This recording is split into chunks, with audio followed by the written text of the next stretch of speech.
Yo, yo, yo. What it is.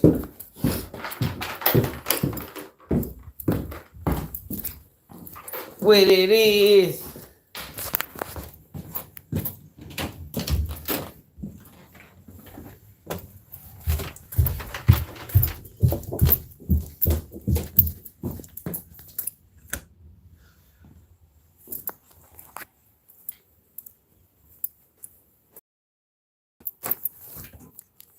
Oh, God.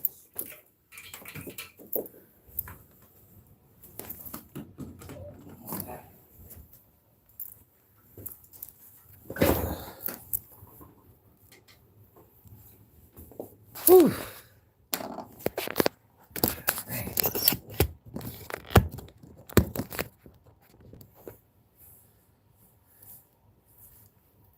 We back. We is back. Hey, shut your ass up. Too late for that.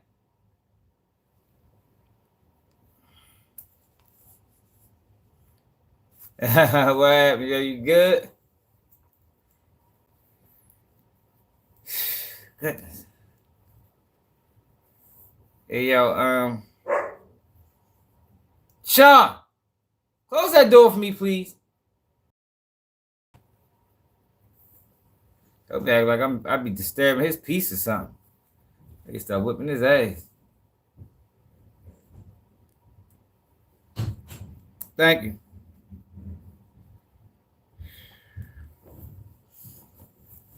Yeah. I know I just left work. You know how that go. What happened, 2800? Yo, so we got 1090 Jake. Been a police the whole time, y'all. I think it's confirmed, you know, other niggas been exposing him. I got on his ass probably like a year or two ago. Yo, but you see how, yo, these niggas be crazy. Yo, this is why, for people that don't know, why we be having a problem with culture vultures. Because they come into the culture image. And then they can always go back when they done using the image. When they done manipulating and exploiting the culture, they can always go back to be who they is, who they really was. And 1090 Jake has been a fraud the whole fucking time. See, I don't be watching it, yo, for real. So, the only time I see Shorty is if somebody else do a video on him, or he go viral for some reason, and I catch it on Instagram.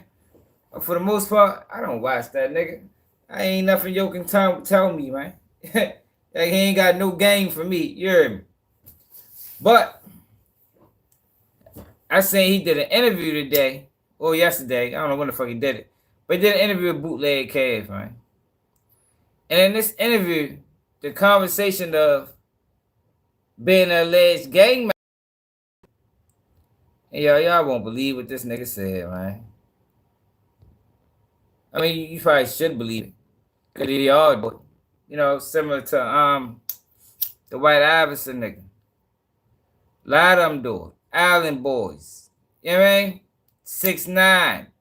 Like, oh, this is a recurring thing in this blog and whatever you want to call it, where these guys are connect themselves to a gang to enhance their images. And once they get to a level where they don't need the gang no more, now they denounce it. You know, I'm moving away from the gang banging. Nigga, you wasn't never no gang banging. That shit was all a play the whole time. The whole that he couldn't even be a blood in Florida penitentiary system. That nigga started hanging with the Mexicans. You know what I mean? But or the Tampa gang or something. But before we get to that, there's other shit going on too.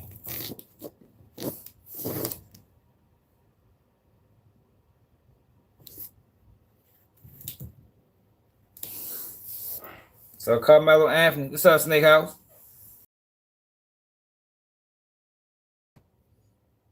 Which is insane. So they saying it was premeditated. Well thought out and planned.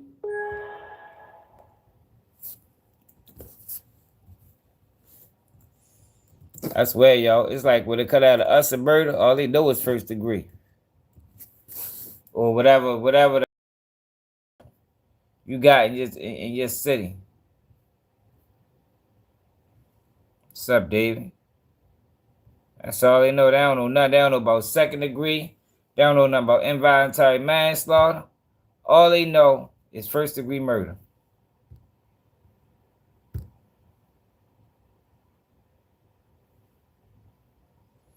But you see other motherfuckers getting charged with manslaughter and shit.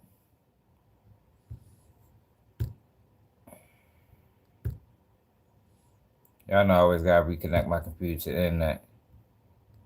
Connect automatically.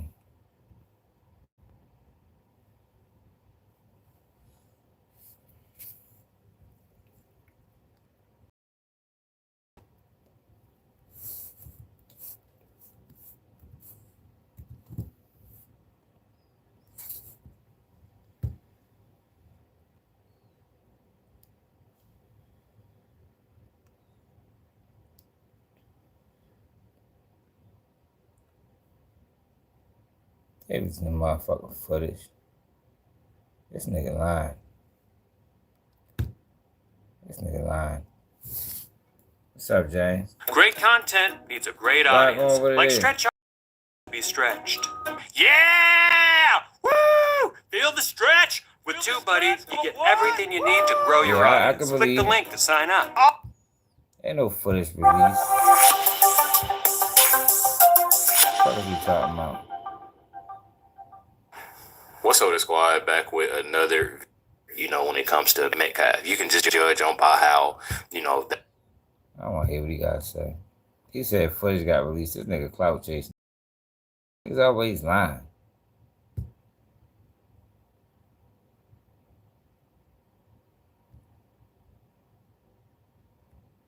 This nigga lying.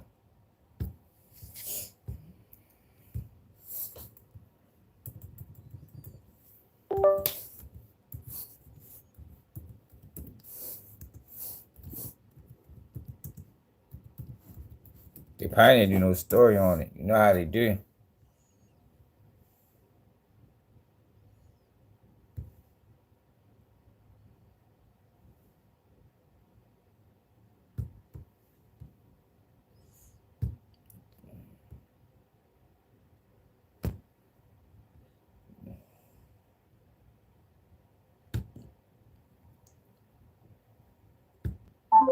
You know how they do.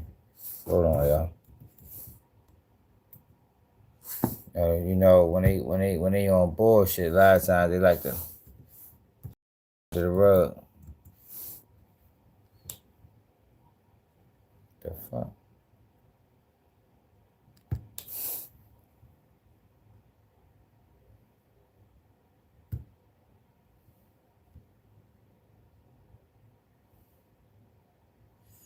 Everything we know. This was 2 days ago. Let's check this out.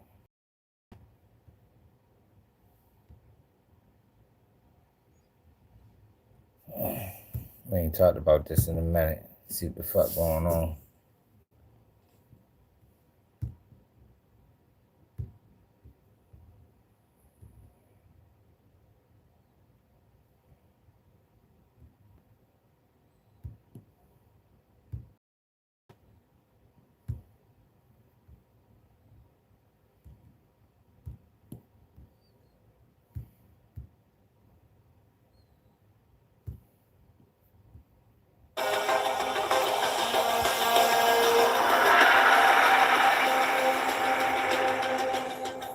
Hello, everybody. I'm Sean Rabb, and I'm joined right now by Stephen Dial.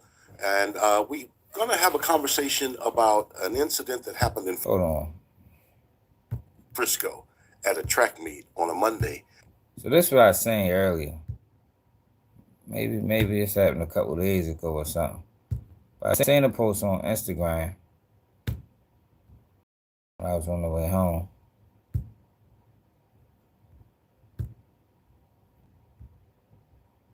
Remo posted it. Charged as adult with first-degree murder 9 hours ago. But when you Google it, you don't find anything. So let's see what they're talking about. That has of society, talking about, Stephen, a stabbing that took place at the track meet. Austin Metcalf lost his life. Carmelo Anthony charged with murder, and everything that happened since then. Not just what happened at the track meet, but what that exposed across society and literally across borders, because this story has garnered national and international attention. You never know. We always just get sent to the story and we do that story that day. You never know which one is actually going to take off. And it kind of surprises me sometimes, the ones that just go viral instantly, or the ones that you may think will get a lot of attention that really don't. And so this one has definitely gone way past the borders of Frisco, past North Texas. It's a national story. The Frisco Memorial High School community gathered tonight in grief after the stabbing death of a teenager at a track meet. Another teenager, a student at Frisco Centennial, is now charged with the murder. 17-year-old Austin Metcalf's twin brother was at the track with him. Family says he died in his brother's arms. And his brother was holding him, trying to hold the blood in. Within the past hour, 17-year-old Carmelo Anthony has been released from the Collin County Jail after posting bond. A judge reduced his bond this morning from $1 million to $250,000. He's facing a murder charge after police say he stabbed another teenager, Austin Metcalf, while at a track meet at a Frisco high school. I don't know why we are being targeted and discriminated against before a fair trial. Our son deserves the same rights under the law that everyone is. Yeah, so we want to try to dig into it a little more as we have this conversation, and we'll be joined later by Casey Stiegel and Amelia Jones also, who've covered this intimately. But this story uncovered a lot about our society and where we are as people. We saw the court officers of the court threatened. We saw what seems to be bubbling just under the surface, this racial overtones suddenly boil over in a story, in a crime, in a horrible incident that was not about racism. It was not about black and white. Yes, it involved a black kid and a white kid, right, but not about that at all. And yet that has been a big part of what we've seen play out. A lot of people it's just shown, I mean, in social media, we'll get into that. You want to talk about somebody else that murdered? But just how, like, information spreads, like. I'll show you somebody else that murdered. Fuck this girl name is. Y'all remember this story?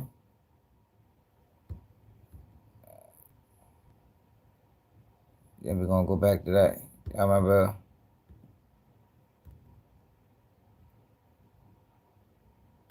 Y'all remember this story? Grand jury dropped charge against Georgia woman who fatally shot her boyfriend after a night out. Claims she acted in self-defense after he allegedly threatened her with an 8-inch knife. Well, remember, she lied in the beginning. Woman charged with involuntary manslaughter appearing in court for the first time since she's accused of killing her. So they do know of it. They do got other charges other than murder. Involuntary manslaughter. Sounds about right. If they was going to charge Carmelo Anthony with anything, it should have been that.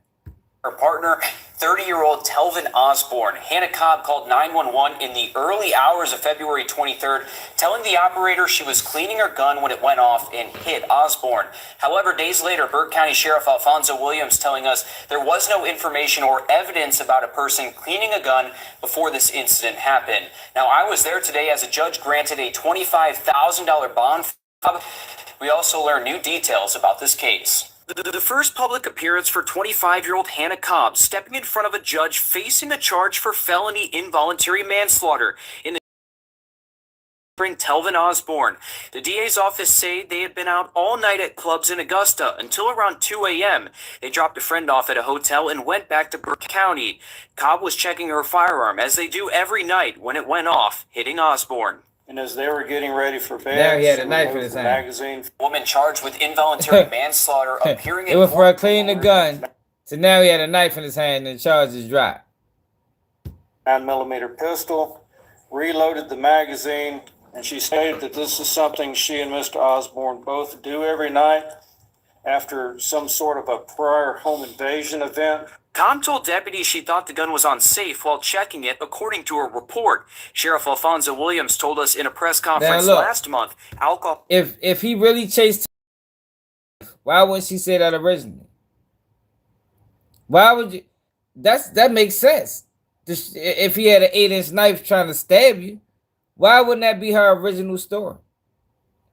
Why would she concoct a fake story that sounds even worse than the original?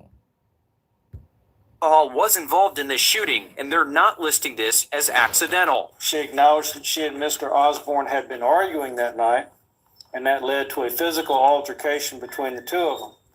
She discusses that she had a Ring camera and provided camera footage to the sheriff's office. The investigators' notes recorded that the footage showed them arguing, with her saying, "Get out," and him leaving the residence carrying clothing. Osborne showed back up to the house. Hannah Cobb stated that Mr. Osborne pulled a knife on her and threatened her and told the investigators where this knife would be found. Millimeter pistol. Yes, but that's not on camera. The residence where they located this knife, it was an 8-inch long black knife. Cobb's family says this was a chaotic relationship with aspects of emotional and occasional physical abuse and allegations of cheating against Osborne. The DA says friends stated Cobb became upset that night because she believed he was talking to another woman. The were exchanged that morning. Text messages from Mr. Osborne to Hannah Cobb began around 4:48 in the morning, with messages including "hide" and "you better hide." Another witness claims Hannah was afraid to return home that night and was afraid Osborne was going to physically assault her. Both the state and defense said this about the incident. Hannah Cobb says that Telvin returned to the home with a knife, that he broke in, he threatened her, and he choked her. And she managed to break free from him and went into a bathroom. She indicated that she was going to harm herself, but when residence where they located this knife, it was an 8-inch going to harm herself, but when he broke into the bathroom, she turned the gun one time at Mr. Osborne. After she locked him out of the house, locked him out of the trailer, that's when you saw the text. He called her phone probably 15 times, texted her, "You better hide." He went and retrieved the second key, came back, let himself in, and that's when the incident happened with the knife. At one point, he threw her into a wall, breaking the wall. He put marks on her throat. She calls. Then why lie? See, see, this the shit that don't make sense. If all of this happened, why lie? If all of this happened, that should be that should be justified. So what the fuck she lied for in the beginning? To sort of get him calmed down. And the mother told her son to, "Hey, put the knife away, stop." Eventually there is an altercation that resulted in a shot being fired. And again, it's just a sad incident all the way around. Now, there were two sides to this case presented in court, like you just heard. One where this was an accident and another where this was seemingly a case of self-defense. We'll continue to follow this. Going to harm herself, but when he broke in. Now the charges dropped. Let's get back to Carmelo Anthony. They just charged him as an adult. Wildfire now. And you throw in the gasoline of race in it, even though none of the evidence has shown thus far that this is a racial crime, but you throw in the gasoline of race in social media, and it's just taken on a face of its own in a bad way. We'll talk about back a little bit. Let's start with the social media piece, and we'll delve into this more. But a lot of what you get on social media is incorrect, and we saw that play out in the weeks since this took place. His name and don't talk about his deceased son in front of the press. Move on with your message. Talk to let the Anthony family speak. Use that opportunity to say what I viewed as some pretty harsh things about Mr. Metcalf, saying that it was disrespecting the dignity of his son by showing up unannounced at this press conference. And in fact, we have a little bit of sound, and I want to play that now. That was disrespectful. I don't know. First degree murder, that's a stretch. You all. I'm ready to get on 1090. Who is not invited, he knows that it's inappropriate to be near this family. So what was going through your mind, Casey Stegall, as you were hearing this? I thought that it was a little unfair. If they were going to kick him out of the building, then move on with the press conference, but don't speak ill of his son and don't admonish the actions. He was saying that Austin Metcalf's dad was not invited, and that that he knows that he wasn't supposed to be near the family. But that's fine, but don't drag his name and don't talk about his deceased son in front of the press. Move on with your message. Talk to let the Anthony family speak. His parents were right there. That's what a lot of people were there to hear. And I think it distracted from the purpose of that, right? Now, and that we keep talking about social media. That was the little bait that everyone ran off with, and not necessarily hearing this family talking about. And we're not picking sides in this discussion or in our newscast, but this was the first time his family was talking, that Anthony family was talking, right? And it kind of threw things off. I mean, threw things off that he showed up, but threw things off that a large portion of the beginning. So that's not new information. Such a high school despite marriage charges.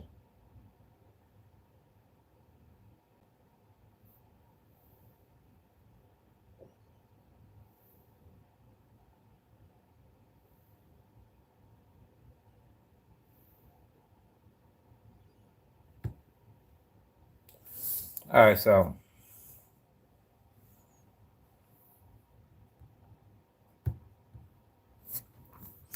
into the bathroom, she turned. Yeah, all murders not created equal, man. You gotta remember that. All murders are not created equal. Yo, before we do that, I want to get on his ass too. But we gotta sleep YF and Lucci, man. Y'all seen YF and Lucci new song? Gotta support somebody that kept it silent.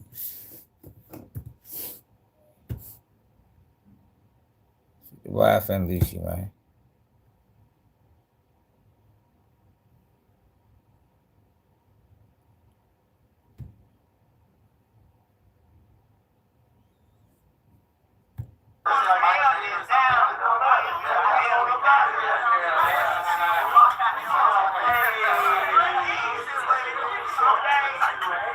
Who, regardless of whatever beef they had, we see who really was silent and who wasn't. Straight up. Them boys ain't go out like YSO did. But let me show y'all something, right? Remember I was telling y'all, people, that Cassie wasn't a victim and that Cassie was a co-conspirator. Now people thought I was joking, but I was dead serious. So real life street stars got a lawyer on here. And I'm only gonna watch a couple minutes of it. He talking about the Diddy Cassie situation. Listen to what Joe had to say.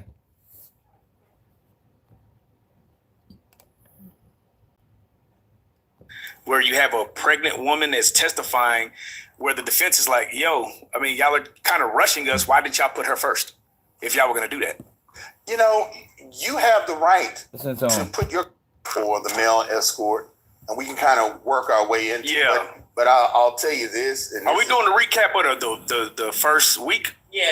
Okay, because we haven't spoke on it. Right. We can just talk about it, have a conversation about what you think or what I think took place in that first week. You can ask me questions in regard to that, but I will tell you that the caveat and the thing that you want to use your reels for is Cassidy is not who we think Cassidy is in this trial. Okay, let's break that down because I've been watching the trial. Right. I've watched every second of this trial. I've gotten everybody's information on this trial. So let's start here, right? We have Cassie on the stand, right? She's pregnant. Mm-hmm. They threatened mistrial because they feel like they're rushing Cassie off the stand. Is this a usual practice where you have a pregnant woman that's testifying, where the defense is like, yo, I mean, y'all are kind of rushing us? I ain't never in my life seen a witness get a time frame. Ever. Like normally, yo, they had Woody on the stand for 7 months. Yeah, man. I think Woody was on the stand for 2 months. Y'all have never in my life seen them give a witness a time schedule. Why did y'all put her first if y'all were going to do that? You know, you have the right to put your case in whatever order you want. And right now, it's the government's case. And so I was like everyone else, like, why did they put her on first? But now I get it. I think I truly understand. And so I'm hoping that my track record of being 11 for 11 correct on what's happening with the case. I hope I'm keeping my track record intact. But I think I honestly see where the government is going with this. Got you. Because a lot of people don't, right? A lot of people are like, they keep making her disclose her sexual deviancy, if you will. And they keep talking about abuse, and they're all like, "We're trying to tie this into sex trafficking, but we don't see it yet." So where are we missing this? Like, I think honestly, the whole thing with the sex and the whole thing with the assault, smoke and mirrors. The prosecutor is basically putting that up, and the defense is biting on it and really defending that when that's not really the crux of the matter. So if you look, there are 2 allegations of sex trafficking. There are 2 allegations of sex trafficking. There's the racketeering. Right. And then there's 2 other charges. I'm trying to think of what they are. Somebody looked at it real quick. Real quick. I have them. I have what they are. So it's the 2 allegations of racketeering and then transportation to engage in prostitution. So those is 2 counts of that. And so you think about it. They didn't really allege that Cassidy was sex trafficked. Right? They didn't really allege that she was brought or prostituted. So right, because it seems the other way around. It seems like yeah. So at first I was kind of like, okay, what are they getting at? What is the prosecution really wanting to prove with having her on so early, and why did they put the male escort up first? Right. And so I'll tell you right now that the 2 bombshells are later to come with the 2 individuals that they're going to have and come and speak to how they were sex trafficked and how they were transported. How did they get there? Now, I don't know what the fuck he's talking about. I don't think any of that exists. But I ain't want y'all to see that for this shit. I want y'all to see what he said about Cassie. You can almost think that the first escort was part of that, right? But he really, in essence, even though sex trafficking, the laws on that are broad, right? They started off in 1909 or 1910, and then they were amended later on, I think in the 80s. But the thing is, they're so broad, he could be basically used to prove sex trafficking. Because remember, what I was saying, they're making Diddy an example, yo, to start going after. Like, yo, this is a lawyer speaking. Now, I don't know his motherfucking qualifications. But some of the things he's saying is some of the shit I've been saying. They're trying to use Diddy as a fucking PowerPoint. If we can do this on Diddy, we can do this to anybody. They try to make him the face, man. The new face of sex trafficking. 2025. It was a time that both Diddy and Cassie said, let's bring him to New York. And so they flew him in to New York. Now, as broad as the law is, we could be looking at part of the transportation, part of bringing him in, compensating him to perform a sex act. And so that could be part of it.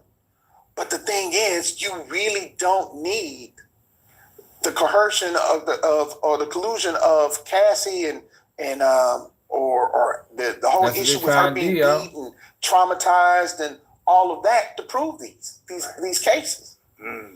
So why are you really emphasizing all of this? Right. Why? That's the question. Why? And so the bombshell is this.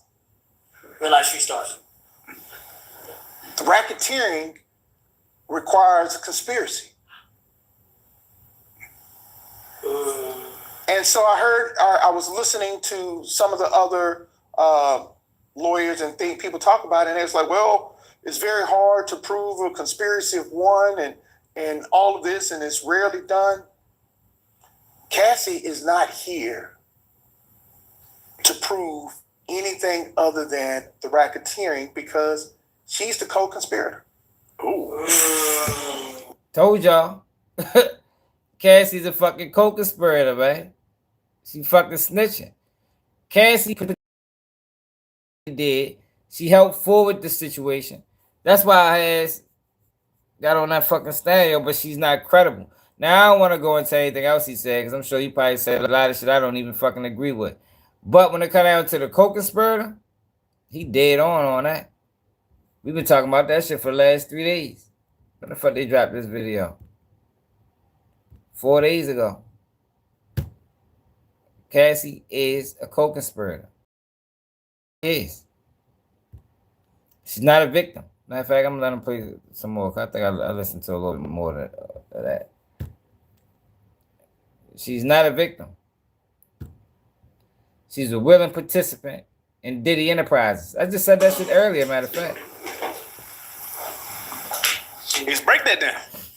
She's the co-conspirator how? Because she's the co-conspirator because in order for you to have the racketeering portion, you have to make an agreement that we're going to commit a crime. And racketeering conspiracy is different than just conspiracy because conspiracy usually involves just that one act. Like, we're going to rob this bank. But racketeering and conspiracy means multiple instances of breaking the law for a particular end. Cassie like Jelaine The transportation of the prostitutes were part of that. And since I've been on this show, I've always told you that the main thing that to get you caught up is the transfer of money through wire, Cash App, and some of the other acts, or some of the other means. That all the elements are met. She's the co-conspirator. The crime is prostitution. You can even throw in money laundering if they paid cash, because now you paid someone to commit an illegal act in a means in which it's unrecorded. And they just up there telling it too. They up there willingly telling it. That's the crazy part. Because everyone is so confused and so focused in on the sex acts that are happening. Like, we're talking about the pee. And who did Puffy ask him to pee, or did she ask him to pee? Right. We're talking more like my man Iverson said. You're talking about peeing? You're talking about peeing? We're on trial for racketeering, and you're talking sex trafficking, and you're talking about peeing? Because that whole incident, that whole situation is meant to really potentially take the defense off their game. And so they're focusing in on, they keep saying it. Yeah, he's a bad guy. And they're more focused on saying, okay, he's a bad guy. He beats women. That's a state crime. We're not in state court. And so that's not the issue. And so she is the co-conspirator. She tells how she went and got the item. She tells about how they recruited them, how they got people in, the acts that took place. So she's laying down she's literally up there ratting on the conspiracy. So she's not the victim. So this is some usual suspect type stuff. She's not the victim, man. I've been saying that shit for days now. She is not a victim. They're trying to pin out as a victim. She's not. She was a willing participant. She got paid. That's why I was saying yesterday, I said, yo, Cassie probably one of the worst people in the world. How you in a relationship with this man for 9 years. He pays you $20 million. You take the $20 million. You tried to extort him. You get the fucking Kid Cudi. You drop this location. Now you understand snitching. Man, I don't think it get no worse than Cassie. I'm telling y'all, yo, we need to give women like Cassie a name. They all need to be called Cassies. Cause you need to watch out for them motherfuckers, man. They'll line you up. Can't trust them. Cannot trust a Cassie. Straight up. But I want to talk about this nigga. So this nigga, my son, I just is scared to come on Keep It G News. I've been trying to get him to come on Keep It G News for at least a year now. Because I told you I want to have a conversation. We could talk about Kelsey and Meg. And Tory. We could talk about Black Lives Matter. We could talk about Joe Biden. We could talk about it all. He refused. He refuses. I might have to pop up on one of his lives one day. He probably won't let me up. But he is riding this Meg Thee Stallion train, talking about Tory admitted to the killing. To the shooting. Man, Tory ain't admit this shit. So, you know, he one of them guys who he one of them creative players. You know what I mean? One of the guys they give you to be the spokesman. He rides for every movement.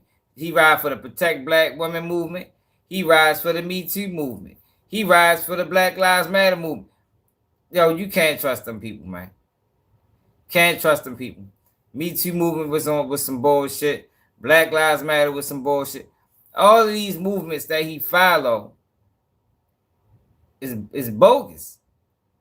So now, people watch the Tory Lanez trial. We seeing the evidence. Yo, the man ain't touched the clip. He didn't touch the gun. He didn't have gloves on. He didn't shoot the gun, y'all. I don't know who the fuck shot it. You know what I mean? But it wasn't Tory Lanez. She may could have shot herself, for all we know. But it's basically, virtually, and humanly impossible for him to hold the gun, fire it, without gloves on, and his fingerprints don't be on the bitch. No, I don't know. His whole palm should have been on that motherfucker. But you got my son, even with the information coming out, even with the Free Tory campaign gaining legs, this is what he does. Don't get why Kelsey is not being arrested. She was intentionally trying to obstruct justice. And if she got on that stand and she shot that lady, and she didn't, when she was asked, did she shoot Megan? She said no. And if they're saying now that there's evidence saying that she did and it's going to be presented, then she should be either charged with. That's not the one. They not charging Kelsey. That ain't the one I'm talking about. Where's the one I'm talking about from the other day?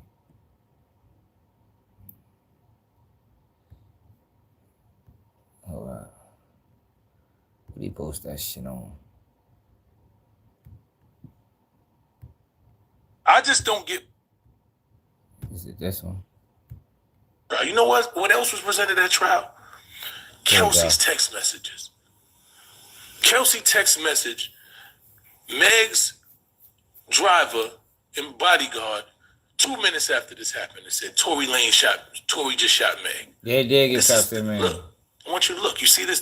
This was presented at trial. This text message was presented at trial. You know what else was presented at trial? Kelsey's testimony. Now listen, everybody's saying Kelsey went in there. Now look, nigga doing what he got to do to get home. I'm not mad. You ran a game with Kelsey, it didn't work for you, right? She went there a couple of weeks prior and she gave her testimony. She told verbatim the same shit that Meg said, verbatim. She went in there afterwards and tried to help you. Guess you gave us some money, you did whatever you did. Cool. You did what you're supposed to do. You're trying to figure out how to get to jail. I can't be mad at a nigga trying to escape prison. But I can be mad at y'all gotta remember, y'all. This man did time for robbing a cab driver. Like, yo, you can't trust no nigga that did time for robbing a cab driver. Your cab drivers don't even be having money like that. So that just shows you the type of person. Like, he talks that integrity shit. Thanks, y'all. He talks that integrity shit, but you went to prison for robbing a cab driver, my nigga. Like, I don't think we can trust nothing this nigga say. He a prime candidate. He's a prime candidate. Damn, Tony, how do you quick you quick on the draw tonight? No, hell no. No, fuck you mean. What you mean change? That goes into your integrity. That goes into who you are as a person. You can't change. You can change your mind. You can change your mentality. But far as integrity, far as what you stand on, you are the cab driver, my nigga. That ain't changing. That's who the fuck he is. He'll rob a cab driver again if he get a chance. What you talking about? Yo, you understand what I'm saying? Not understanding what I'm saying, man. Yo, even at your lowest, it's people that ain't robbing cab drivers. You know what I mean? Because what are you getting from a cab driver? That's damn near dope fiend level. You understand?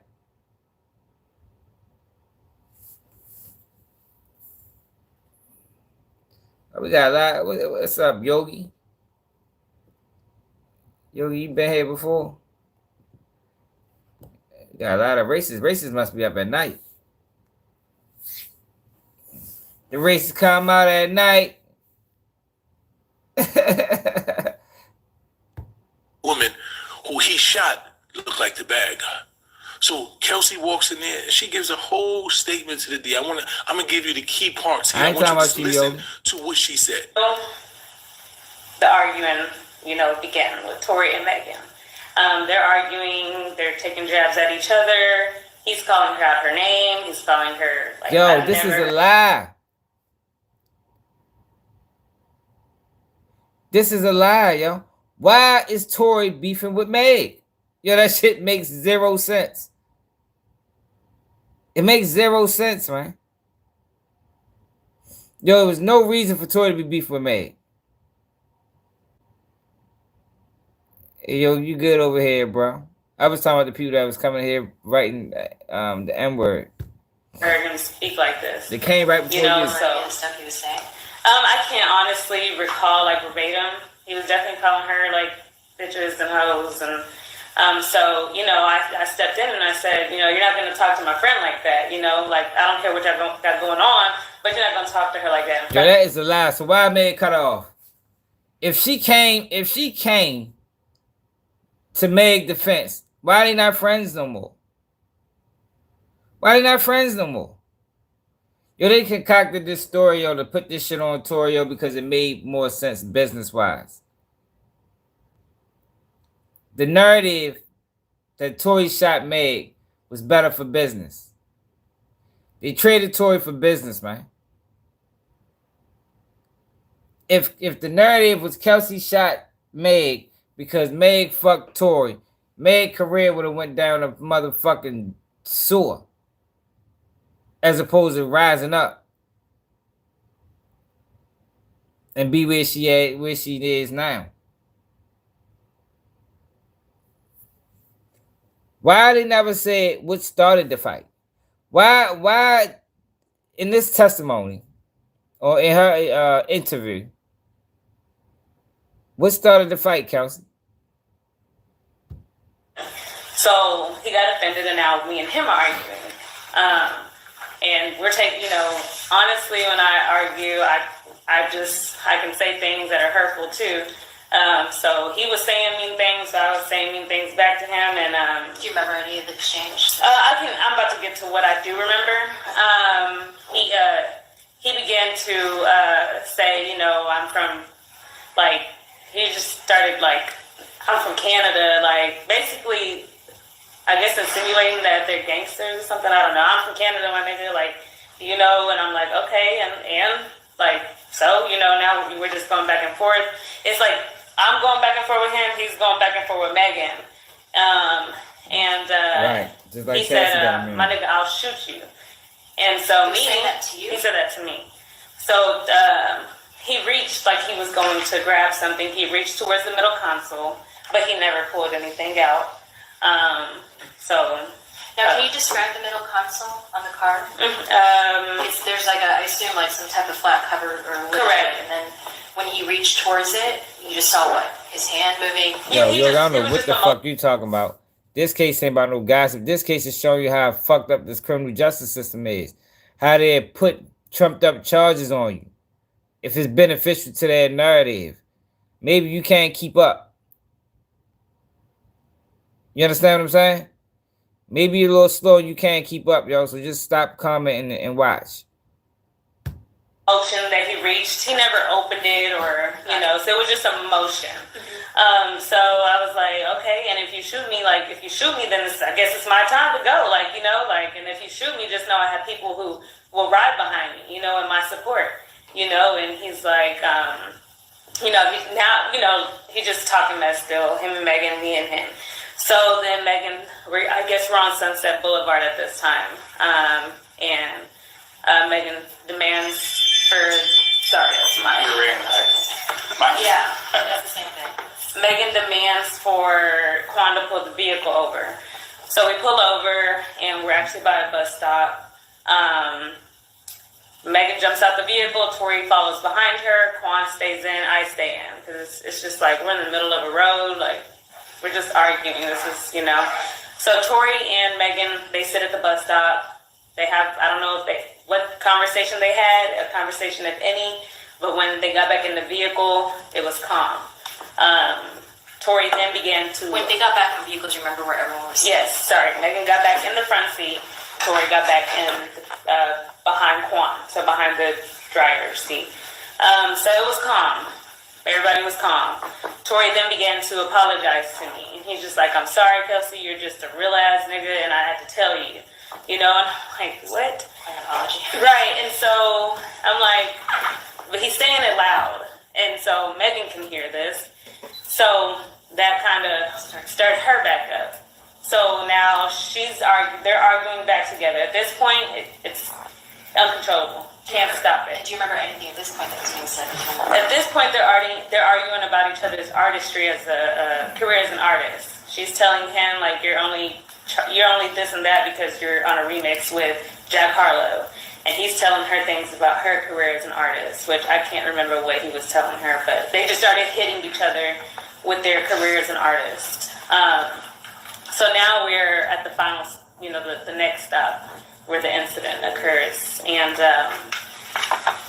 this time Tory demands Quan to let us out. He's like, let these hoes out, let these bitches out the car. This is my car. And so we're like, okay, we'll get out. So he pulled the car over, and everything here transpires. Megan jumps out of her seat, which is the front seat. I open up my door, which I'm behind Megan. And when you're getting out of a vehicle, you're not really just like looking at any direction. You're just kind of getting out the vehicle, Especially, we didn't expect anything to happen next, so we're just getting out the vehicle. I get out of my side, and she's lying. You start hearing gunshots going off. I look up about maybe She said way too many motherfucking times. Every time she say she think about another fucking lie. If that shit happen like it happened, you can run that shit straight through. Ain't gonna be no This person did this. We jumped out the car. This happened, and led to that. Ain't no whole bunch of She then said about 45 times. I counted. 5 gunshots. I look up maybe at the second and third gunshot. That's when I look up. And you see Tory. At the second or third gunshot. I guess he must have jumped over. It was very smooth transition because we didn't hear it. I didn't hear it. And he's leaning over. The door is open, and he's leaning over like the door window. Which door? Is it the rear right? door? The front right. So where Megan was sitting. Okay, so his door's open. My door's open in the back, and the front door is open to where Megan got out. The front right passenger. Both doors on the passenger side are open. Correct. So. And is he shooting through the window or over the top? No, he's shooting over the top of the door. So over the top of the door would be the rear passenger door. The right front Okay. passenger.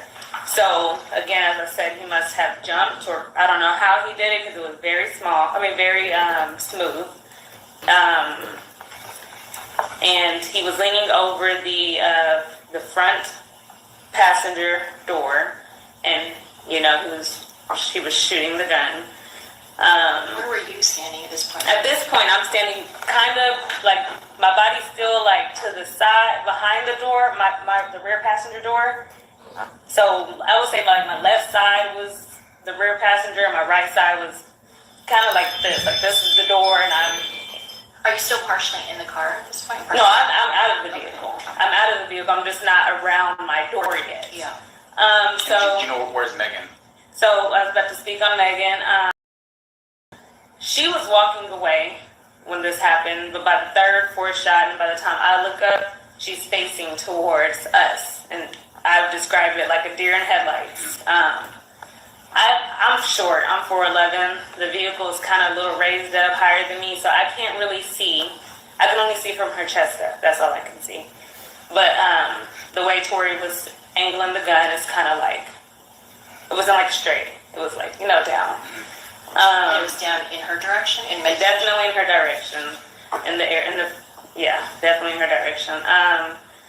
So at that point, we kind of were in shock, Did you hear him say anything as he was shooting? He did not say anything. Okay. There was no words at that point, What was Quan doing? Could you tell? I think everybody was in shock. Okay, so he wasn't. He wasn't part of even, it.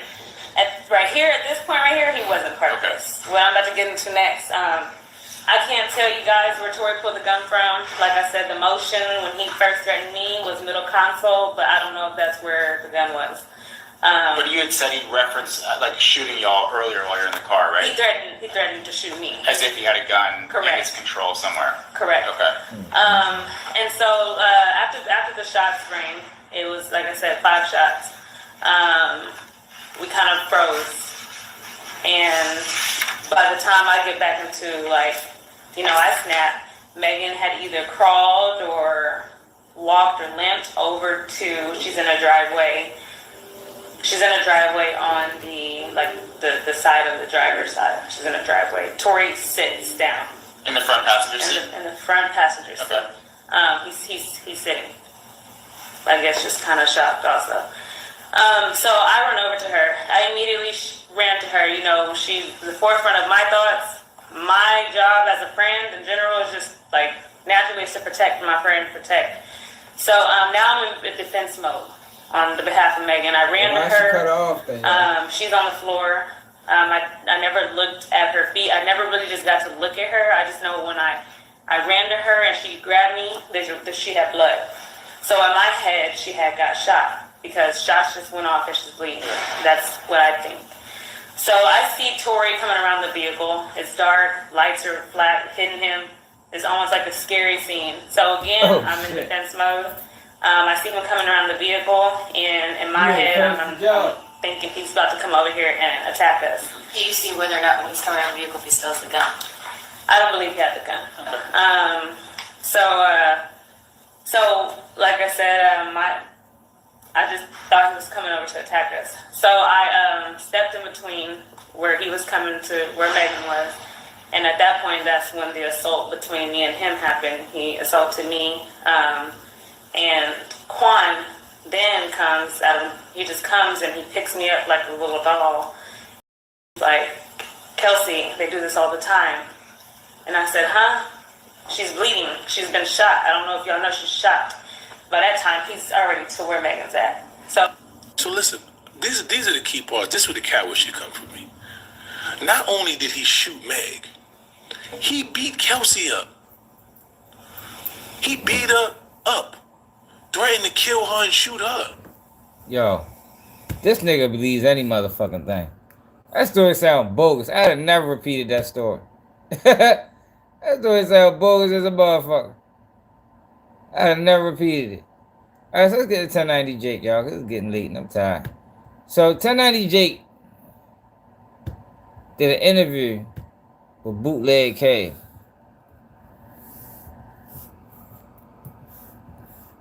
And in this interview, he denounced gangbanging.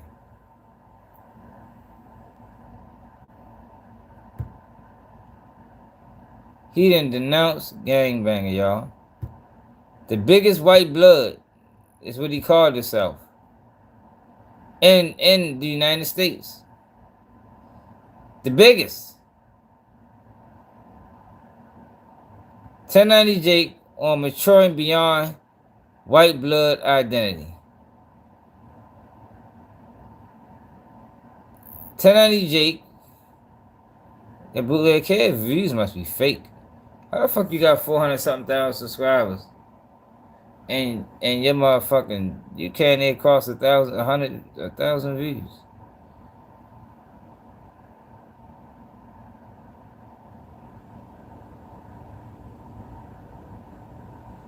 Y'all hate when they bring him on these platforms, yo, and they ask him about shit.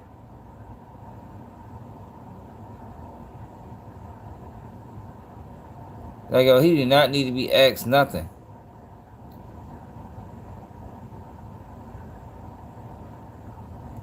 How 1090 Jake turned his past into a YouTube empire. The fucking police.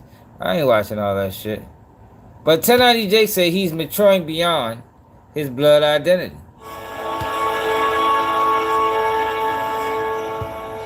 He never said what?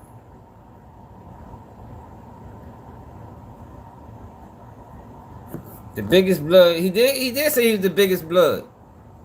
He said he's the biggest white blood in America or some shit like that. I ain't making it up. That nigga said that shit. Say he's the biggest, nigga. It don't get no bigger. I think it is my first time publicly. You know, this is probably I think it is my first time publicly speaking on it, but like you brought up, I'm a white blood. None of that shit's on my Instagram anymore. All the pictures are taken down, all the fucking... Like, I turned 30 and I was just like, this shit doesn't serve me.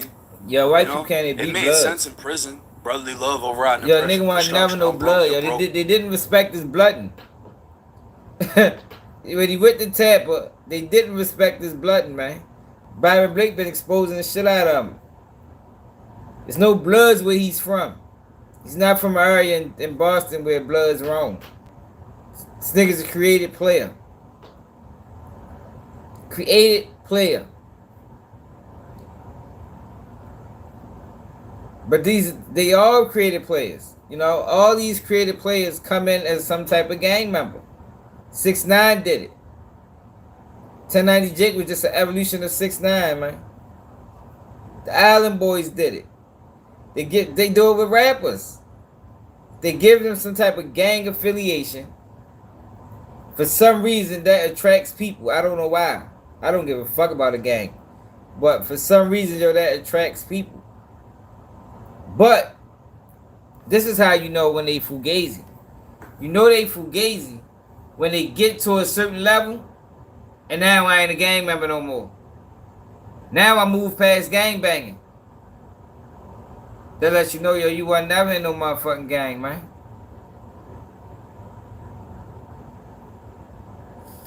He wasn't never no blood, bro. Where 1090 Jake say he was a blood in motherfucking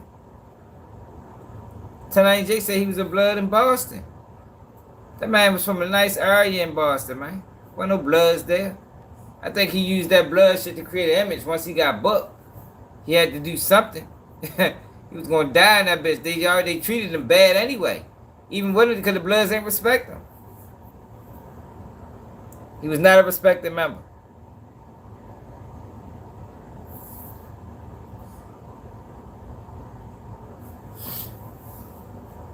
Yeah, I don't do gang banging. But what I'm saying is, I don't like the fact that these guys be allowed to use gangs and gang banging to prop themselves up. And then you see titles like this. 4 or 5 years on YouTube. Now he matured beyond his white blood identity. He wasn't having no motherfucking blood, man. He probably was paying them niggas to take pictures with him.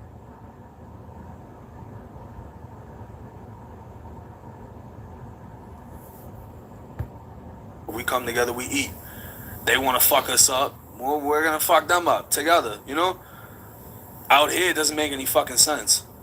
Why am I risking what I got going on to portray? I'm not out here sliding on shit, doing shit, you know? So it doesn't make sense. And then not only that, but...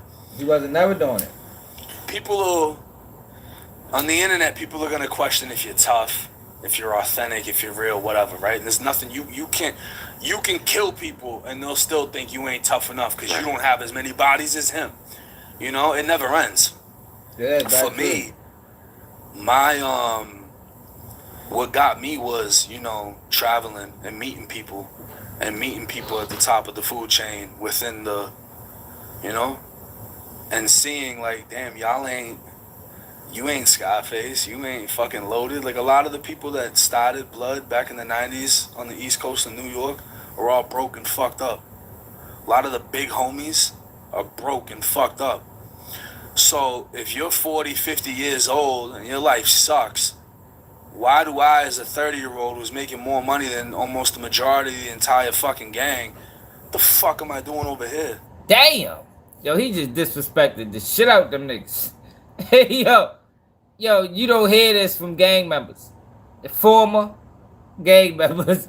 Yo, they don't talk like this, man. Former gangbangers don't talk like this, y'all. Not at 30. Like, see if he was 60. Yeah, man. He in the prime of his gangbanging years. The fuck you made 30 years old. That's the prime. Nigga need to get active. Go get in the field or something. But no, he's on here talking about he got more money than the whole gang. This nigga was never affiliated. But my thing is, it ain't even about the gangs. I don't give a fuck about gangs. I don't like the fact that we keep allowing these motherfuckers to do that shit. We keep allowing these outsiders to claim black gangs, get up, get successful, and then shit on niggas. Like, we just saying this shit too many times. Get up and bring indictments on niggas. I can't believe people let Joe get this big. I mean, he had help. Police helped him for real. Because you can't even get a million subscribers in 4 years on YouTube. Won't happen. Unless you got a whole marketing team behind you.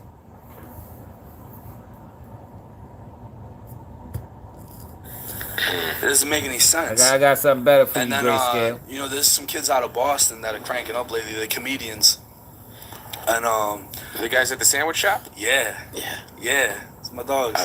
So, they linked up with Mark Wahlberg and they're funny. I follow them, Yeah, they're doing what they're doing. And, you know, like, then they piss me off, right? Because they bring them on these platforms. And then they ask him about street shit. Yo, he's not from the street. He never been in the streets. That man was getting abused in prison. Slapboxing niggas and shit, getting blood in his mouth. Like, yo, why? Like, yo, this shit gotta stop, man. The man got blood put in his mouth several times by slapboxing, which is a violation. The Bloods didn't respect him. Tapped me in with Mark.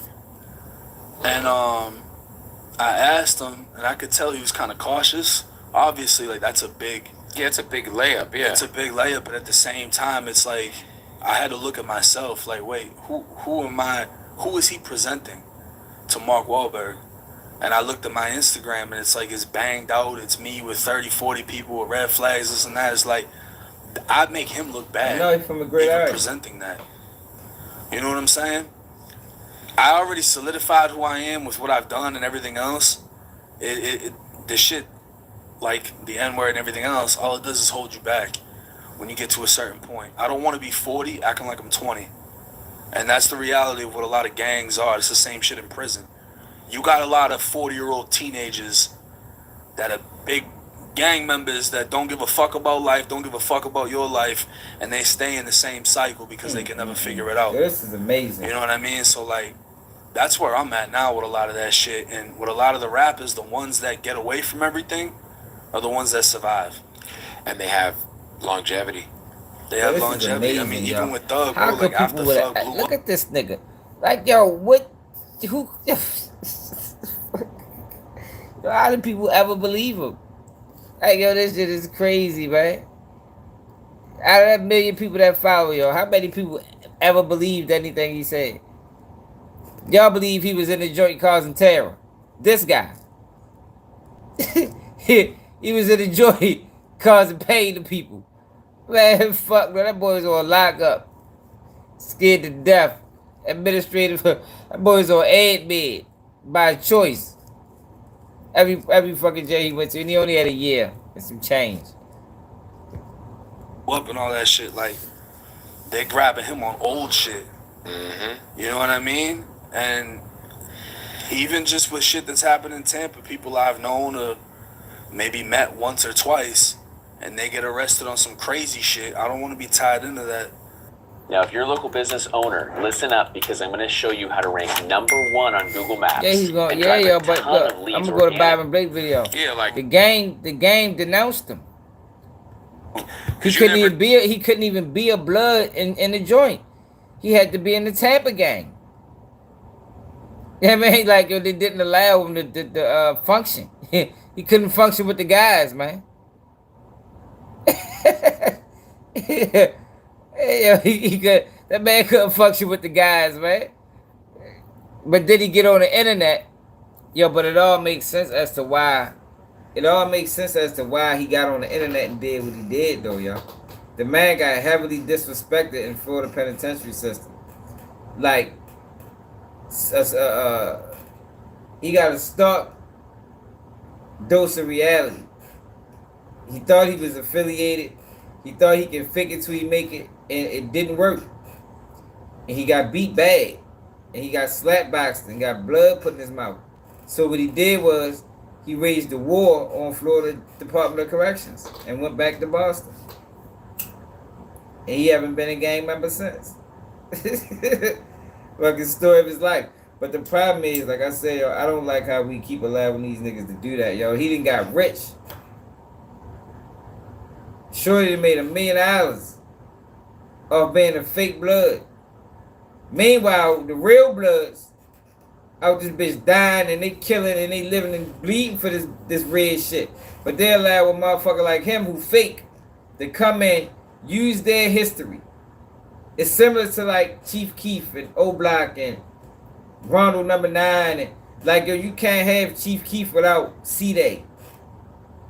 Chief Keef goes nowhere without Rondo number 9. It's the same concept. Drill music doesn't take off without Lord JoJo getting killed. You understand what I'm saying? Because that's what made drill music real. That's why people was attracted to it, because the realness of it. So you got somebody like 1090 Jake who's not a real blood, but he's using this mantra or this blood history to propel himself to make his story sound more believable. Yo, only people do that, yo, is fed agents and plants. Only people participate in that level of fuckery is fed agents and fucking plants. Because if you really involved, yo, you ain't gonna get up there. Not at 30. Not at 30. You ain't getting up there. You ain't getting up there and doing that.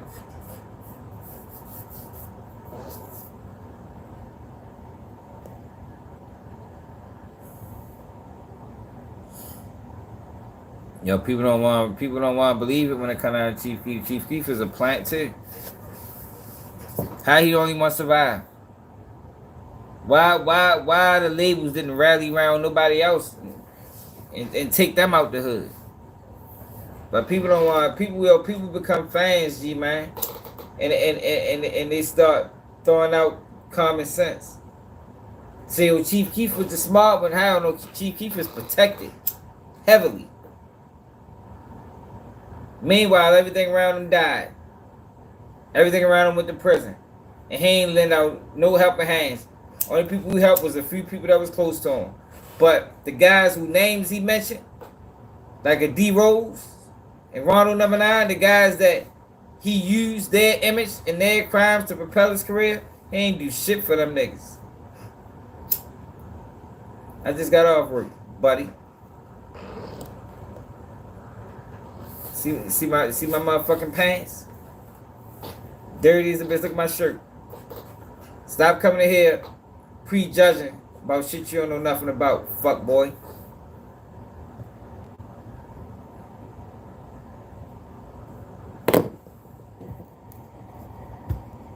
No, with Discovery, like no, it's a thing where you see a lot of guys and you're like, damn, like you see that you meet somebody when they first come in the game, and then you meet them like 6 months later or a year later when things are, and then you'll see, oh, okay, like Mozzie's a perfect example. Mozzie's my brother, I love Mozzie. He just shouted me out. Yeah, I saw that. Yeah. But Mozzie, the first time I interviewed Mozzie, he came to the radio station with 40 people. I got in trouble. It was a lot. But now when Mozzie comes through, it's just like him and 1, 2, 3 people. He's, I think he understood, obviously he had to go sit down recently, but I think he started to understand the last few years, like, oh, I got a real opportunity here. Like, why the fuck is, you can't compare Mozzie to 1090 Jake? This is a horrible comparison. How the fuck is you comparing Mozzie to 1090 Jake? Yeah, they did D-Rose dirty, man.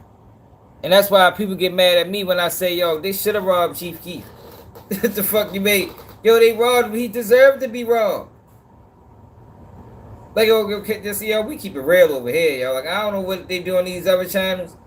But if you out here saying these people names, putting them in songs, D-Rose ain't even rap.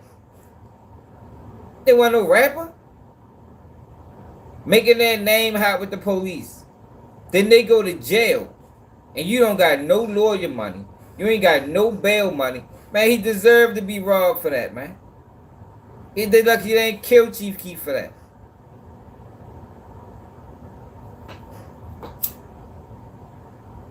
See, I ain't no fan of nobody like that. I'm gonna tell that shit what it is.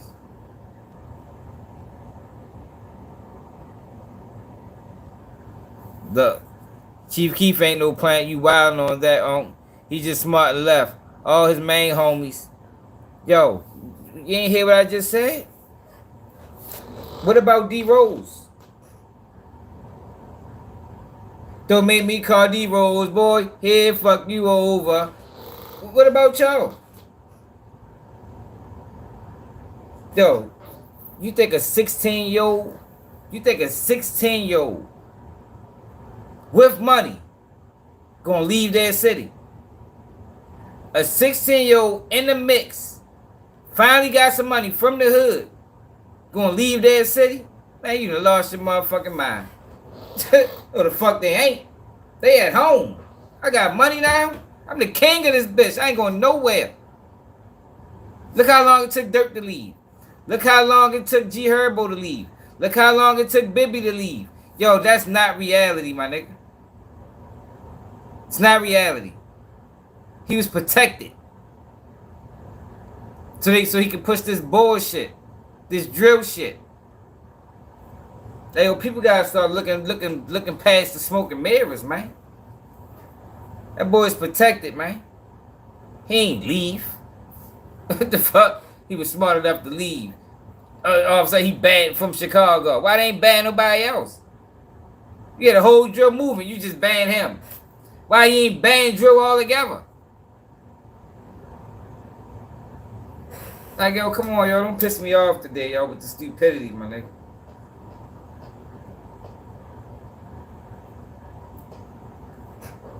Why just ban Chief Keef? Who else got banned? We talking about a 16-year-old, bro. Name a 16-year-old. Name another 16-year-old that did that. So Chief Keef is the smartest 16-year-old rapper ever. Name another 16-year-old that did that.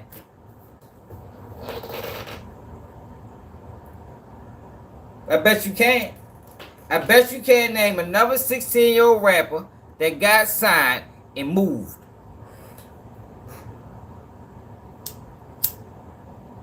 Said rapper.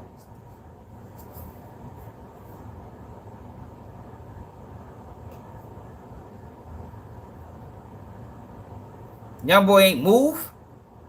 Young boy is another one. He just like Chief Keef. So fuck y'all tripping. Young boy just like Chief Keef, and young boy was forced out. Young boy was forced out. Young boy wanted to go back to Baton Rouge. They said, no, you're going to Utah. He said, no, I want to go to Texas. No, you going to Utah, my nigga. Exactly, OC. You see what's going on. Young boy ain't nothing but Chief Keef Part 2. You can't name another 16-year-old that got money and left, man. They don't do that at 16. They don't do that at 16, yo. I'm in the hood with my guys, and I'm rich now, and I'm going to leave. Man, I wouldn't have left at 16. Maybe at 23, 25, yeah, but not at 16. It took Dirk forever to leave. Dirk was always better than Chief Keef, in my opinion. I ain't even never liked the nigga for rapping. I thought he was horrible, to be honest. I ain't never understand what the fuck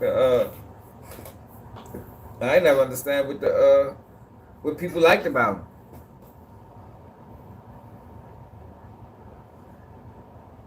You just a fan, yo.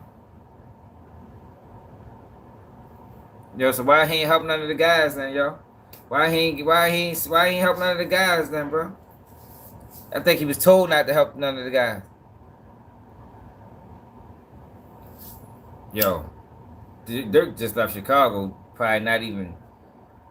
Shit. Dirk probably leave Chicago 10 years ago, bro. That shit matter. Dirk was in Chicago all the way up until he met India. What you talking about? Dirk was in Chicago for a long ass time, right?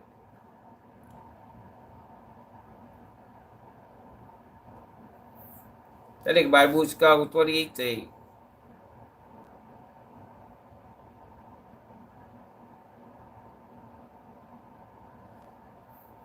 Then the man ain't go back. Chief Keef ain't go back to Chicago. Everybody died and went to prison. Now Chief Keef back. Hey, y'all better pay attention. Y'all stop letting these niggas fool y'all, man. He go back and everybody gone.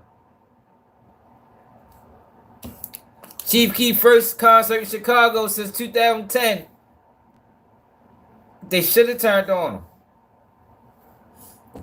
Because the thing was, yo, Chief Keef wasn't never really a member like that.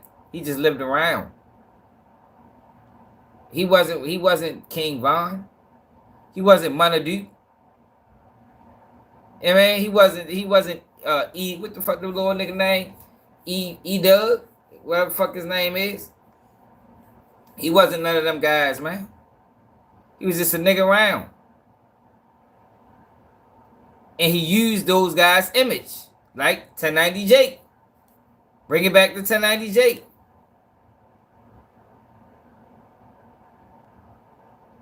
He used those guys' image, yo. And when you use their image, yo, you obligated to look out for them guys, man. You can't use the guy's image and then say, fuck them. That's why O-Block turned on him. O-Block should have turned on him.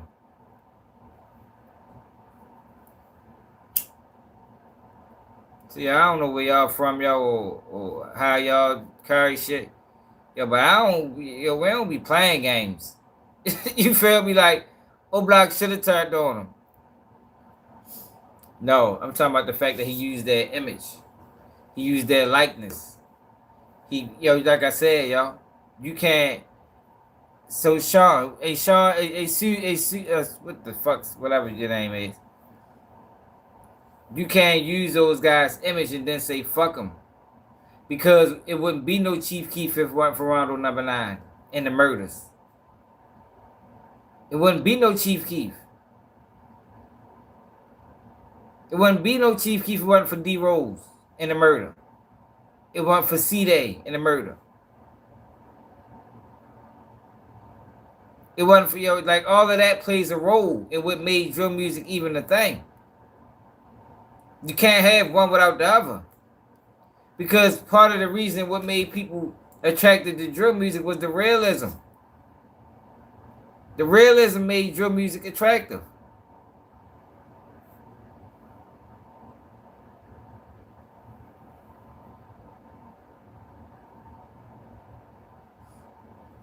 I think Rack ain't going to jail. Man, I don't know if that shit was real or not, man. Who else vouched? It's one of them boys from O Block vouched for that. You know they alive, man.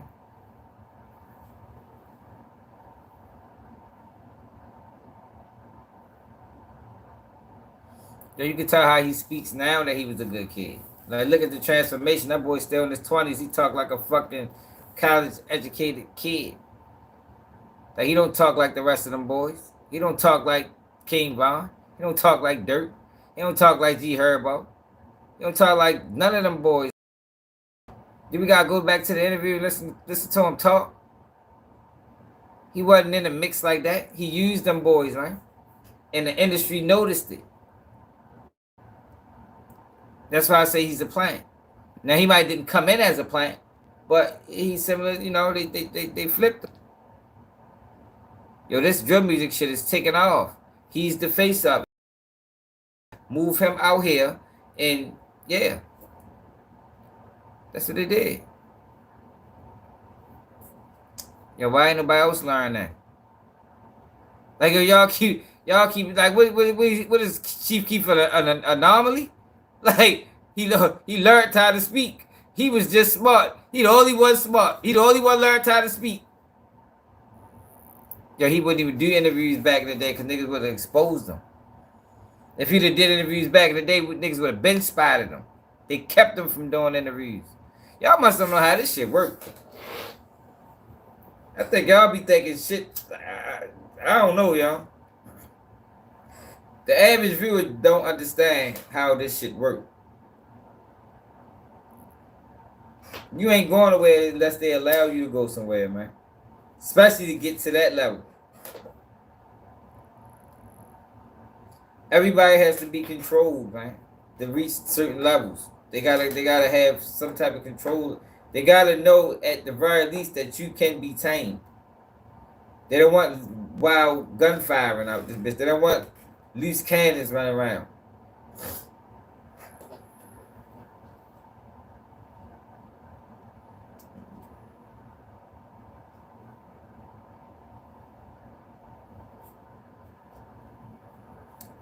Listen to the guys talk about.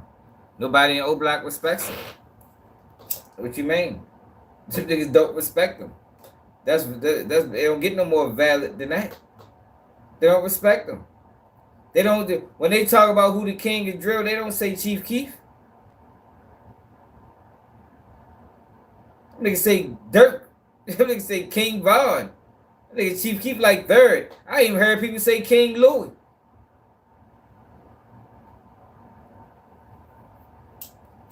Only nigga say Chief Keef is a nigga like 600 Tate, the snitch nigga. What the fuck the nigga name is? Tate Savage, not Savage. 600 Tate. What the fuck the nigga name is? Y'all know the nigga that ran. He the only one that say it.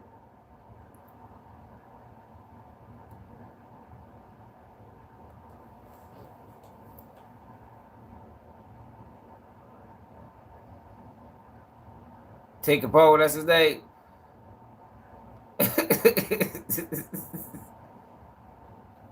Shit, man. King Louis was harder than motherfucking what's it called? King Louis was harder than Chief Keef. You must was young, y'all. How old you was when the drum music took? Man, King Louis was hard when he came out.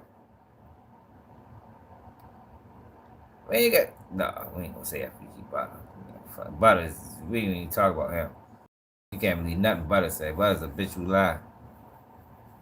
Man, where my man? Where's Shy at? Shy Montana Shy from Chicago. He must be asleep. He'll tell you.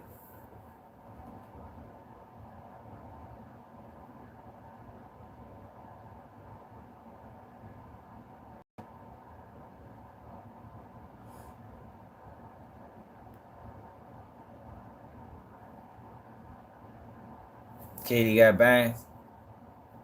What's up, princess? It said Keith was an alcohol. Keith was a plant. Y'all done made me change the situation. We was talking about 1090 Jake and how Chief Keef did the same thing 1090 Jake did. Well, 1090 Jake did the same thing Chief Keef did. Use the gang to enhance his image, then say fuck everybody. He's already rich, but it's like you also are great. So it's like if you want to be great, man, like in the music game, you really gotta be 10 toes in, man. Yeah, they can't accept reality. Maybe back in like 2001, 2003, when like Fat Joe was running around fucking fools up, and 50 was doing what 50 was doing. This was prior to the internet. Yeah. And this was prior. There was hip hop police back then, but it was a lot harder for them to find shit. I mean, a lot of like the self snitching shit is so crazy. Yeah, it's crazy. I mean, just like when I pulled up the No Jumper, I was grown when these by niggas myself, came out. Right. You know what I'm saying? I already went to prison and everything. When I pulled up the No Jumper, I came with a shitload of people, and then that turned into 1090 Jake pulls up with the Bloods from Florida. Yeah, in the moment I'm like, oh yeah, with whatever. This is shit's going viral. But then now I think about it like, what if me pulling up like that prevented the Joe Rogan interview? Or prevented the Theo Vaughn interview? Or prevented because why the fuck would they want all of that coming to where they work? So it's just like that's... This is not how he talk about the guys, man. This is how he talk about the guys. All of that. This nigga never was affiliated. He used them niggas. He probably didn't fuck with none of them blood niggas he used to hang with. Or he used to take pictures with. The Theo Vaughn interview or prevented because why the fuck would they want all of that coming to where they work? It was paying them niggas. So it's just like that's... Or prevents like certain link ups that you didn't even know were possible. Yeah. Because they're like, you know what? I'm not saying I would have had the Joe Rogan interview, but what if? Yeah, I fuck with dude, but I don't know. I don't want to bring that shit, Yeah, it just made me question King myself. Lloyd was a huge part of the drill movement. He was a huge part of the drill movement. I listen to King Lloyd more than I listen to Chief Keef. And the image that I want to continue to have. You see a lot of videos of these rappers getting killed with their kids. Yeah, that one in Dallas was heartbreaking. Yeah. I saw you covered that. Right? He didn't learn how to move better. He wasn't never that. This is what people gotta understand, right? This is what people gotta understand, yo. When you from these environments or you hang with a group of guys, it take years, not 3, not 4, not 5. It take years for you to get to that point to where you like, I gotta separate from these niggas. You don't do that shit in 5 years. You don't do it in 4. You just don't. You just don't, yo. If you do, everybody would do it. Everybody would do it, yo. It take time, yo, to separate yourself. Because at first, you gotta separate yourself mentally first. That's what keeps you trapped. Mentally is what keeps you trapped in that mind frame. And a lot of times, are you so scarred mentally, it's hard to even, step outside of that. You don't do that in 5 years, man. Sometimes that shit take a lifetime. You see motherfucking LA, you see niggas, LA gang members and gang bangers, 40, 50 years old still rapping. It ain't because they stupid or slow. It's just because, that shit take a long time, for you to realize that shit ain't what it is. But you got these guys. That was that was claiming colors. And 3 years down the line, it's fuck the game. No, they wasn't never a part of it. They was always posing. They was using the game to enhance their image. We see this in hip hop all the time. He ain't the first person to do it. It's just bad. It's just even worse when you see a fucking outsider do it. You know what I mean? It makes it worse. Because now, like Chief Keef, you using these guys' names to enhance your image. But you're not in the field. You're not going to face any of the consequences. All you're going to do is get the accolades. All you're going to do is get the praise. All you're going to do is get the money. But everything around you is dying. One of the things I always say, right, about hip-hop, about rappers and the gangster rappers, is I respect the rapper much more that lived it and rapped it, or living it and rapping it, as opposed to a rapper that ain't living it but still rapping it. Because you rapping niggas to prison, you rapping people to the graveyard. That's my issue with NLE Chopper. NLE Chopper came out rapping gangster, super gangster, talking about walking them down and shit. Meanwhile, he ain't never walked shit down. You understand? So the kids that's riding around spinning and drilling and killing to this music, they gonna get life in prison. They gonna die. But the guy that's rapping it, that's not really from it, not really living it, he gonna get rich. As opposed to the guy that is rapping it, still living it, he's gonna face the same consequences and repercussions as the people that's consuming this shit. I respect you much more. I respect that rapper much more.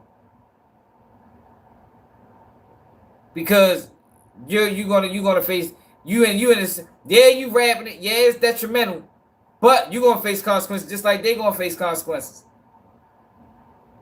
You understand what I'm saying?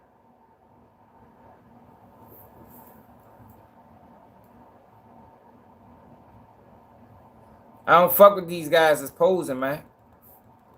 These motherfuckers is posing. All they getting is the benefits. Everybody else is getting the consequences. This nigga been pushing gang shit online for years now. Only for 4 years later, 5 years later to say I'm matured beyond my white blood identity. Bitch, you ain't never no white blood.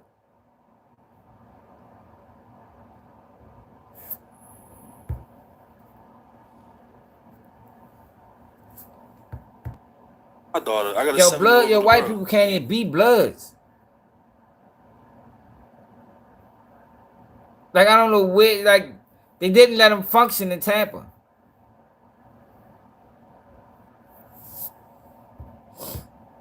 You know what I'm saying? Like that, I would hope I die. Because I wouldn't want to survive that and she didn't. You know what I mean? So when a client comes to us with an ask to launch an influencer marketing campaign, he got morals. You ain't got no morals, nigga.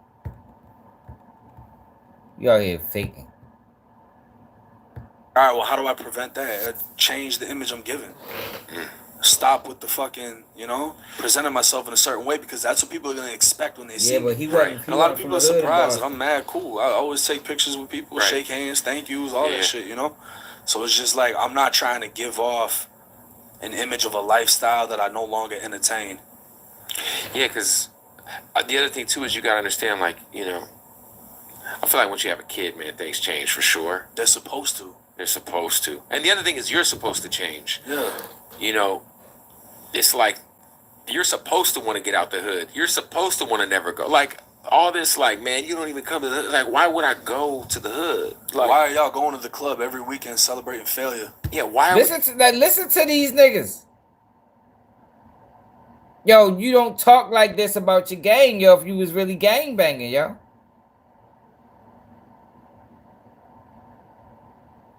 Annie, I'm glad you see it. Like, yo, you don't talk like this.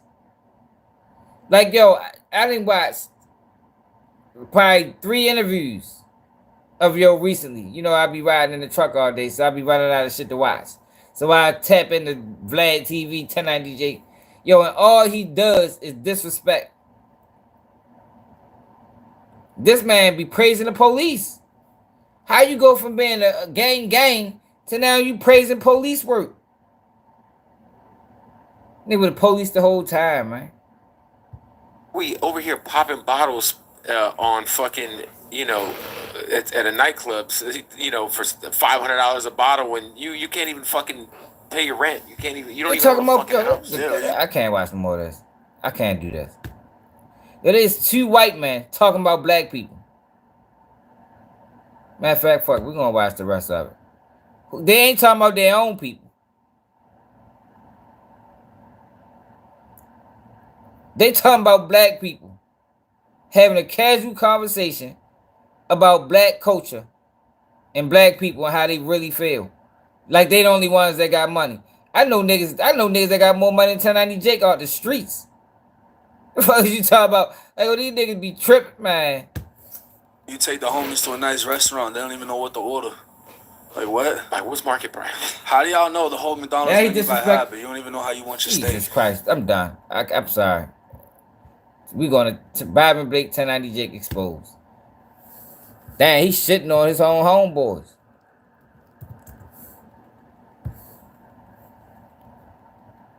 Damn, so niggas only know about McDonald's? That's it? Niggas only know the McDonald's menu. That's crazy.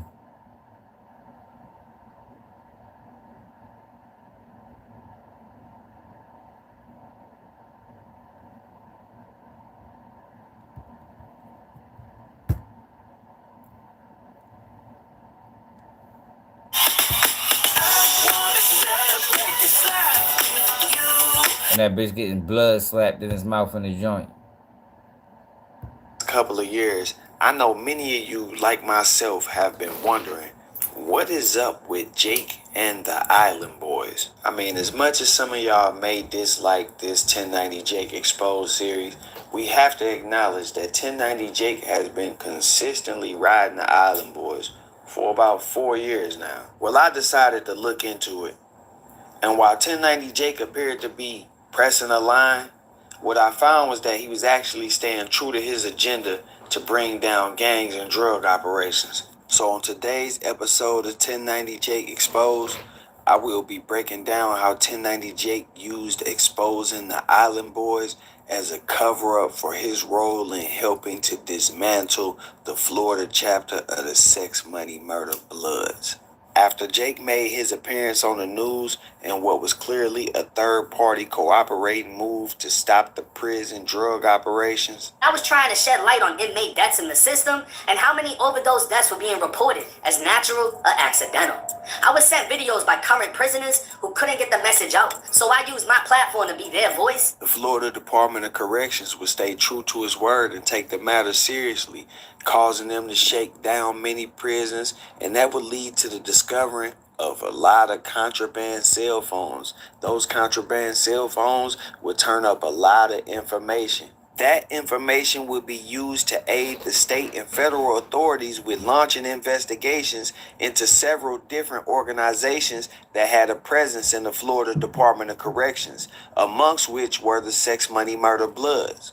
Florida DEA ATF Special Agent and Detective Danny Polo, who is also working as a gang expert on the YNW Melly case, and also the guy that 1090 Jake wants us to believe only mentioned him in the YNW Melly case because he's a crazed fan of Jake, testified that while working as a gang specialist in the organized crime unit, he worked on prison wiretaps cases. He listed multiple different organizations, but he emphasized that he worked on a big wiretaps case involving the Bloods. Around that same time, Polk County, which is a part of the multi-jurisdictional gang operation that they have down there in Florida, announced that they had just done their first gang wiretap case on the Sex Money Murder Bloods. Detective Danny Polo joined the Organized Crime Task Force in the year 2018. 1090 Jake's YouTube channel, End of Sentence, was started in 2019 and immediately became a treasure trove of information about the Florida prison system and how the gangs operate within the Florida prison system. Detective Danny Polo also testified during the YNW Melly trial that when he's asked to conduct a gang investigation or review a case to be prepared as a gang investigator, the first thing he does is look for any and all publicly available information that he can get without a warrant, such as pictures or videos posted to Facebook, Instagram, TikTok, because people usually wear distinctive colors, clothing, or throw hand signs that make their affiliation identifiable. So it should come as no surprise that while Florida investigators were investigating Florida gangs that were operating within Florida prisons, that they used a Florida-based YouTube channel that gave all of the ins and outs of Florida prison and Florida prison gangs. Now that we know Detective Danny Polo is a member of the multi-agency task force, and he's also been deputized as a special agent with the DEA and ATF since 2018, and he loves to use open source information to gain his intel, let's break down how this ties 1090 Jake to the takedown of over 41 alleged members of Sex Money Murder for allegedly distributing drugs. You know Harbor Freight for affordability, but Tell you, man, that man was goes sick. along. They used them just like they do, yo. This is what they do. They use these motherfuckers as crime fighting tools. Prison system. As I said earlier, after Jake made his appearance on the news, there were shakedowns at prisons all over the state of Florida. And once again, just in case you had doubts about what his intentions were, listen to this. I was trying to shed light on inmate deaths in the system and how many overdose deaths were being reported as natural or accidental. I was sent videos by current prisoners who couldn't get the message out, so I used my platform to be their voice. If you listen closely to Jake, he said he was sent the videos by prisoners who wanted to get the word out, and he used his platform to do that. These are inmates who wanted to get the drug operation busted. He used his platform to help them achieve that goal. If you look at the videos that Jake posted on his YouTube channel and that he ultimately took to the news to help shed light on this situation, as he calls it, the video he claims were sent to him to help get the word out were not of any dirty guard activity. They were not of any abuse or any inhumane circumstances. All they showed were cell phones. And as I've said in earlier videos, after this news segment aired, the department said they were going to take this matter very seriously, and they stuck to their word. And I said that when I first seen that news video. He talking about nobody got arrested. I said, man, he a goddamn lie. You know, you can't go on the news exposing corruption in the fucking penitentiary system and it don't get thoroughly investigated. Man, fuck no. He was lying. Go back to that video I did when we first found out he was on the news. That's exactly what I said. I'm like, I'm sure cells got raided. Prisons got locked down. Positive. And that's what the fuck happened. And it was intentional because he got treated bad in the joint. He got blood put in his mouth by multiple people. I think they might have been fucking him. I think he might have been a boy in the joint for real. The niggas don't even play like that. They gonna play like that if they try and try you. They try to see how far they can take it. If I can put blood in his mouth, let me see what else I can put in that motherfucker. That's how that shit be though. Dead serious. I ain't even joking. Niggas know niggas been in the joint. Would initially make his appearance on the news on January 21st, 2020. And by the beginning of February, they had already began shaking down facilities. Those shakedowns turned up cell phones. And like I said, those cell phones turned up a lot of information. In 2022, the Polk County Sheriff's Office would issue a press release stating that after a year-long investigation, they had charged 41 alleged members of Sex Money Murder, stating that they work with the Organized Crime Unit, the Florida Department of Corrections, the Florida Department of Law Enforcement, and the Attorney General's office. They had produced racketeering charges. This investigation was initiated in March of 2021 when information based on a historical ongoing investigation led them to this information. Of course, my belief is that the historical ongoing investigation was related to 1090 Jake and his news clip and the exposing of all of those cell phones inside of the Florida prisons. It was a very technical way of saying that information that we found led to this information that we charging them with. So going on during 2021, at the exact same time as this investigation, is 1090 Jake's pressing of the Island Boys for allegedly claiming to be Bloods, specifically claiming to be Sex Money Murder, which is crazy because Jake don't even claim Sex Money Murder. But I guess he was just doing what we like to call beating the bushes, trying to get some intel out of these guys, staying true to the course of the investigation. But anyway, when asked about this on a public platform, the Island Boys would deny any affiliation. But if there were any Bloods watching who wanted to put you on, you'd be down. Most of them would. It is. We know. That's the thing. We know Bloods that always try to put us down. Dog, these motherfuckers is snitching. They open source snitching. Yo, a lot of these guys work for the police, man. I don't know why people refuse to believe that. I showed y'all, yo, that the police, that the FBI extorted social media in 2008. Scared these motherfuckers had to death. You think in 2025, if they had a program like that going on in 2008, in 2025, you don't think they transitioned that into putting their own people on YouTube? If you don't, you don't know how diabolical these people is. Down this now. We're not really caring. I don't really care to be a Blood. Yeah, we're not really caring about. What about Crip? I don't want to be loved. that would be a crazy story. But I don't got no problems with no Crips and like that. For sure. Yeah. It's probably easier to just stay out of it, I feel like.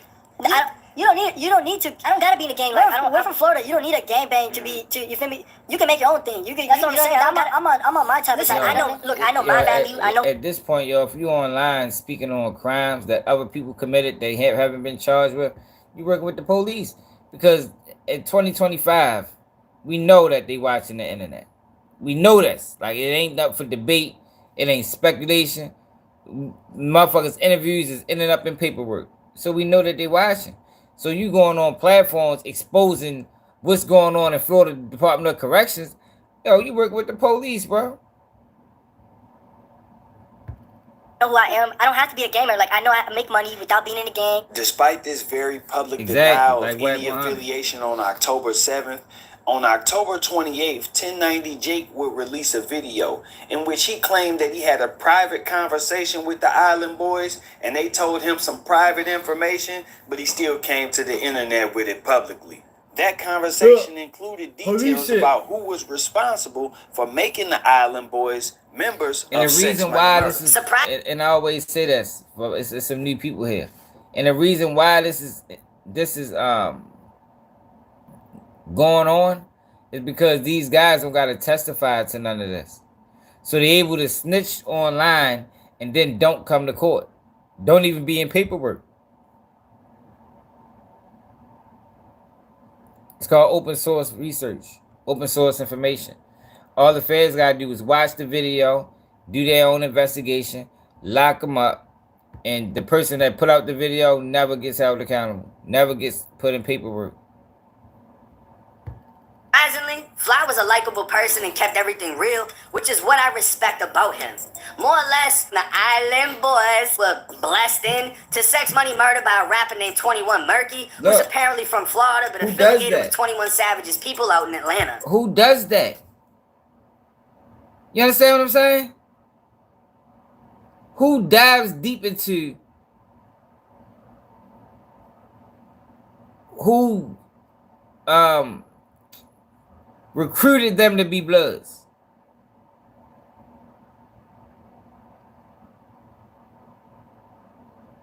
Man, it's called content. The word everybody use. It's called content. Content is your bank account information. Content is your Google search engine. Like, oh, people don't even, that's why I don't use that word. People don't even know what content consists of. It ain't just Instagram and YouTube videos. Yeah, I think they was supposed to be a picture of them. So you know they plants. Like when they came out, they tried the same mantra as 1090 Jake. We're going to make them gang affiliated. Yo, this the thing, man. People got to understand, yo. Yo, it's only very few people that gonna allow slide through the cracks if you're not compromised. You know what I mean? If you ain't compromised, especially in today's society, that's why you ain't seen no new YouTubers break mainstream. You know what I mean? You ain't seen, when the last time we saying the same guys.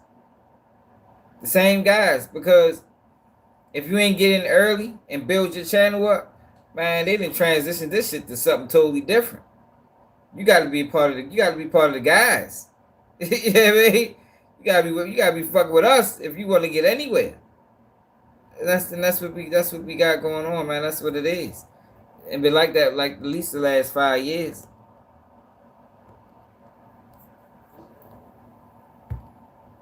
Despite 1090 Jake's claims that the Island Boys were fake bloods, the guy that he has on the screen, 21 Murky, is documented as early as 2015, before any of us even knew that Jake existed as a gang member. In fact, the article says that he was stopped because the police recognized him as a gang member. And 1090 Jake just put his face on the screen and told all of these people that he is actively recruiting for sex, money, murder. He also identified the Island Boys as a possible tale about sex, money, murder, which is why it was no shocker when the state seemed to be a couple steps ahead and called an alleged sex, money, murder member. It's the Memorial Day sales event at Hillview Chrysler Dodge Jeep Ram in Greensburg. 8-year-old girl in a drive-by at the Island Boys' house just 3 days after the incident happened. What's really happened is Detective Danny Polo has watched this whole saga play out over the internet and via Jake's YouTube channel and has used the information gained. It ain't undercover, but it kind of is because people still don't understand how dirty these people are and the levels that they're stooped to. You know what I mean? Like, this is low. Them putting YouTubers on internet and they really work, yo, that is low, man. But that's the feds. They always been low. I mean, they always played the dirty game. That's why I don't respect them like a lot of these people. Oh, the feds, man, I don't give a fuck about no goddamn feds. They dirty as a bitch. They ain't never got the best interests of the people. But they supposed to be servants of the people. Watching these videos to stay a few steps ahead in this investigation. Let's not forget Detective Danny Polo was a member of the multi-agency task force, the tactical deployment team, which was an agency that worked in the Tri-County area. The Tri-County area includes Miami-Dade, Broward, and Palm Beach County. Belle Glade is in Palm Beach County, and all of these events happen in Belle Glade. So, after Jake's news clip produced such positive results and they were able to actually do shakedowns and come up with cell phones that led to the amounts of intel that it led to, Detective Danny Polo kind of just started sitting back and watching 1090 Jake's platform to see what new information will be coming out. And even though he doesn't claim sex, money, murder, Jake would continue to speak on sex, money, murder and continue to talk about screening the Island Boys about being sex, money, murder as if he was some kind of enforcer for sex, money, murder or for all of the Bloods in general. I hit up the Island Boys because they're talking about they were saying they were sex, money, murder. Right, yeah. All right, well, you in the state of Florida, so if you're going to be that, there's a specific you have to know. I wanted to know if he knew that specific person. He didn't. Not Chico, that guy who kidnapped him? Nah, I'm talking about a real blood. Right. So that's what I'm saying when this shit, like, just tapped in for real. You know what I'm saying? Everyone knows each other. Everyone can get in contact. Real deal shit. That's how you figure out who ain't what they said it is. Meanwhile, Detective Danny Polo is cross-referencing this information with information that he's picking up while working on a prison drug operation case and what he calls a big wiretap case against the Bloods. Using 21 Murky's social media as a starting point since 1090 Jake said that he was the one doing the recruiting, and looking through all of his pictures and all of his friends and looking through their friends and looking through their friends and looking to see if they see any gang signs or anything that could get them access to a search warrant so they could get into the messages and possibly even intercept some calls. If you think that sounds far-fetched, just listen. Evil must be contained. out of our communities and putting them behind bars where they cannot hurt anyone else. As part of the investigation, detectives used what the sheriff called a gang wiretap, or T3, a first in Polk County. Members basically informed on themselves. Oh yeah, gang members, listen up. We can intercept your social media. You can't pay attention to all that hype you hear. We got it, and we got them because of it. See, even though a lot of these guys that got indicted on this case were already incarcerated, and some of them incarcerated for the long ride, I mean really serving life sentences, the discovery of these phones made it easy for the state to identify the names and rankings of members. Once they were able to get the names, then they were able to look these guys' social media up. And once they found the social media, they just looked for any evidence of crimes or even evidence of membership.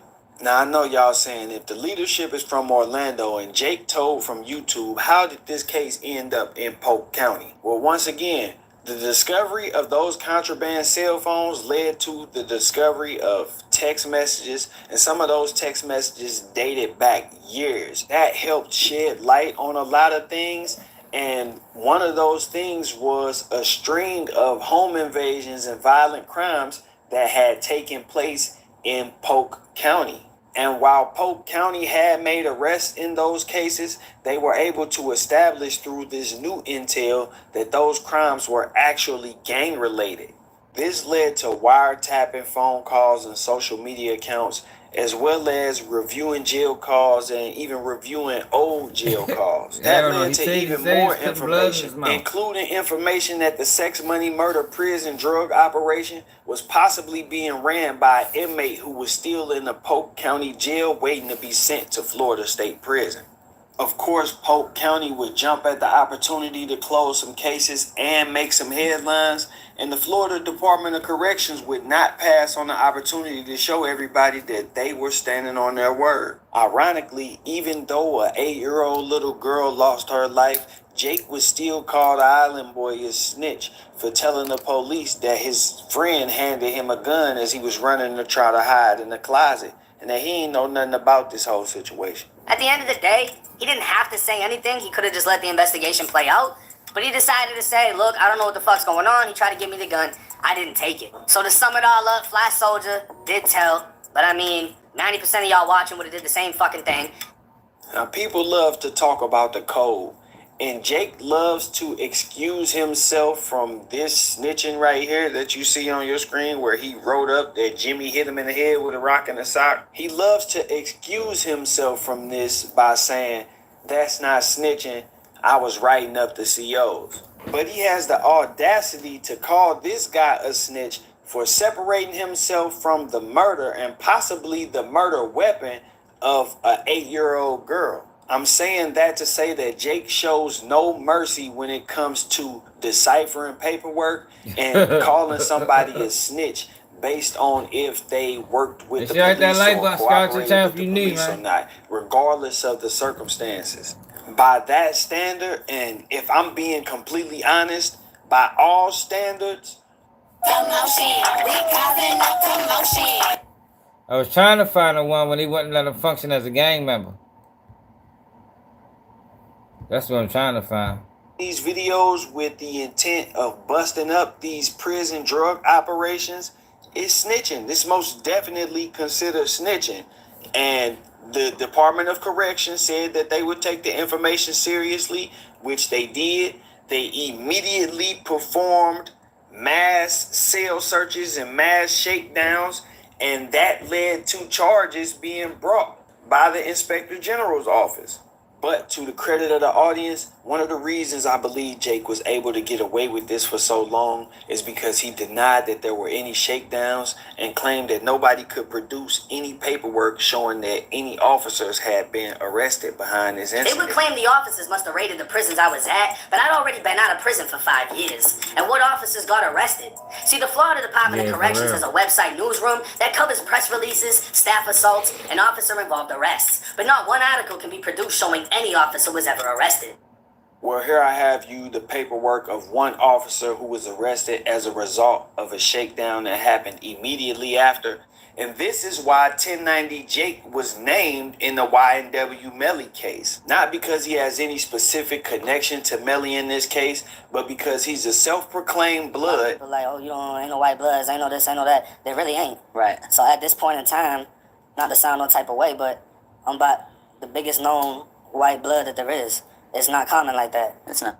Who has put information about the Bloods on the internet that they have since verified. They now view 1090 Jake as a credible source. Detective Danny Polo's love for his career has him on a path to be the very best at it and to achieve the top rank. So he and his tactical deployment team from the Broward County Sheriff's Organized Crime Unit would not let the investigation into sex, money, murder end there. Is this suspected leader of a notorious violent gang in Florida? I'm trying to find a one where they didn't let him function.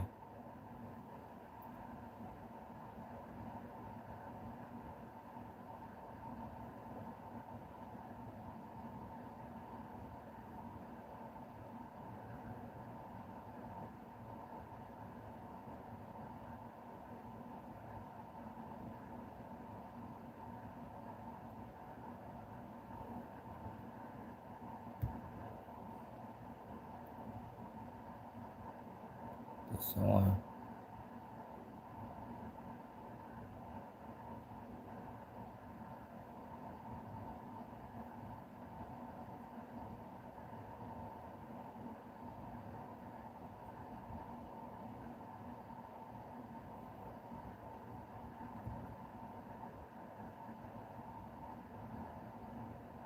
Here you go. This one right here. Now that we have established that 1090 Jake was deliberately serving up the sex, money, murder gang as part of his task to take down this prison drug operation, I decided to look into why. What would make 1090 Jake decide to target and expose the Island Boys as fake members of sex, money, murder? And why would he be discussing sex, money, murder? Who they are recruiting, who's responsible for doing the recruiting, and where they are recruiting from? That was a big question. Why is he doing this considering he's not a member of sex, money, murder?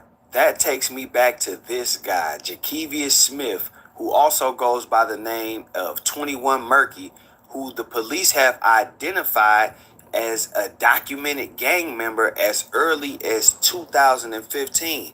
This is also the guy whose face 1090 Jake would plaster all over his YouTube channel, saying that he is the person responsible for recruiting the Island Boys into the sex, money, murder gang. 1090 Jake would also directly connect 21 Murky to 21 Savage and his Slaughterhouse gang, which many online sources report to be members of sex, money, murder.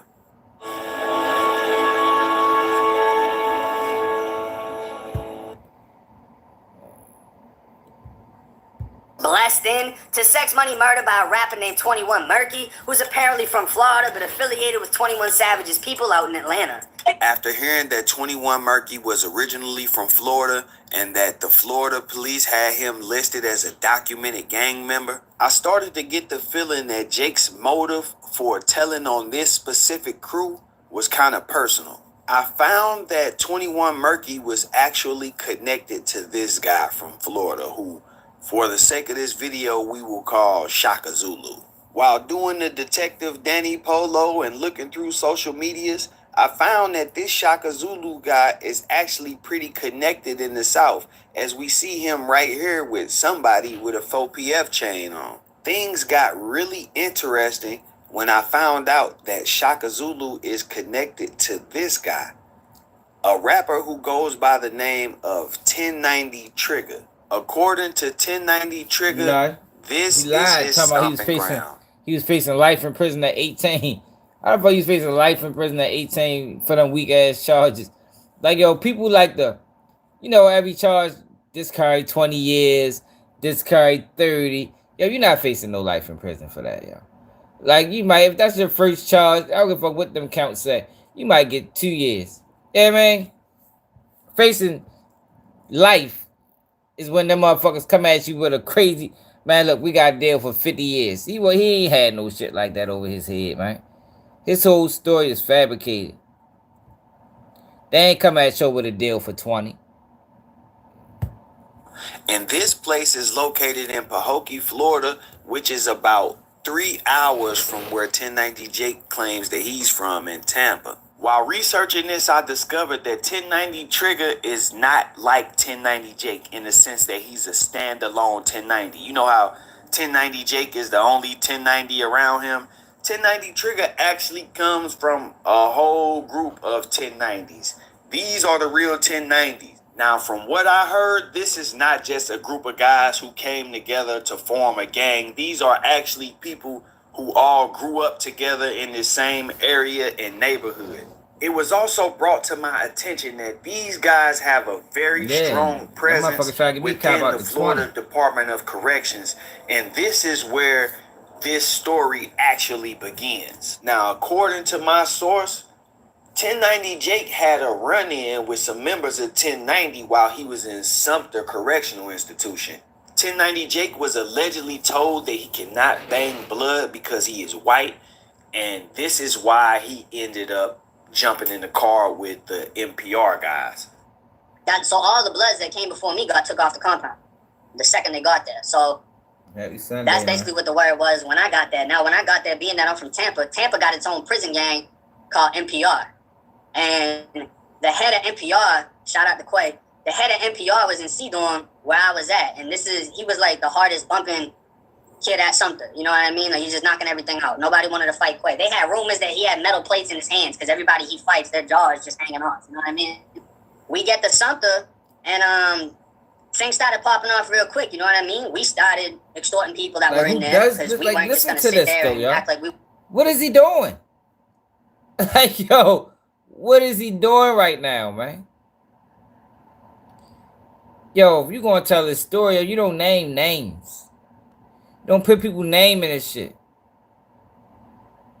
Yeah. I'm going Monday night. I'm going live at 11, the normal time. And I'm going live tomorrow, too, probably around like 2. We were new to this, you know what I mean? But Bloods or the NPR? NPR. Jake was basically used as a crash out for the NPR, and even that didn't last long because he was only at Sumter for a short time, which he only did a year, from the paperwork he got caught with a weapon. According to my source, he was only in possession of that weapon because he was the NPR hold down man. Yeah, Jake would only last 2 weeks. I can see him being a flunky. He probably held all the knives. Yo, give it to Jake. Give it to Jake Machari, yo. He go hold it down. He probably held all the knives, all the phones, all the contraband. I mean, tonight Jake was the motherfucking mule in that bitch. They probably sticking balloons in his ass. They cover that bitch with balloons in his ass. Top, and they'll break him off. Yeah, they treated him bad, man. They don't get nothing for bringing the balloon in. In Sumter, CI, but his vendetta with the 1090s would apparently last a lifetime. If you look at 1090 Trigger's Instagram, you'll see that he got cover arts and projects dating back to before 1090 Jake had a YouTube channel or even did an interview using that 1090 handle. 1090 Jake has also made it very clear that everything he knows about being who he is, he learned while in Florida. He arrived in Florida when he was 15. He was incarcerated by 17. He was released back in Massachusetts probably by 2021. So it's only right to assume that he learned this 1090 thing while he was incarcerated. Just like he mimicked the Florida accents because he was incarcerated down there, even though they oppressed him in a sense, he saw and liked the way that these guys moved. So he basically adopted their ideology. After he found out that the Island Boys were actually connected to this 21 Murky Cat, and he found out who the 21 Murky cat was actually tied to, he had to stop that motion. Jake could not afford for these guys who knew the truth about him to have a platform that was equal to or larger than his. That would create a lane for them to basically damage his credibility, which he could not afford because his credibility is what made his YouTube channel pop. And his YouTube channel was his only source of income for real.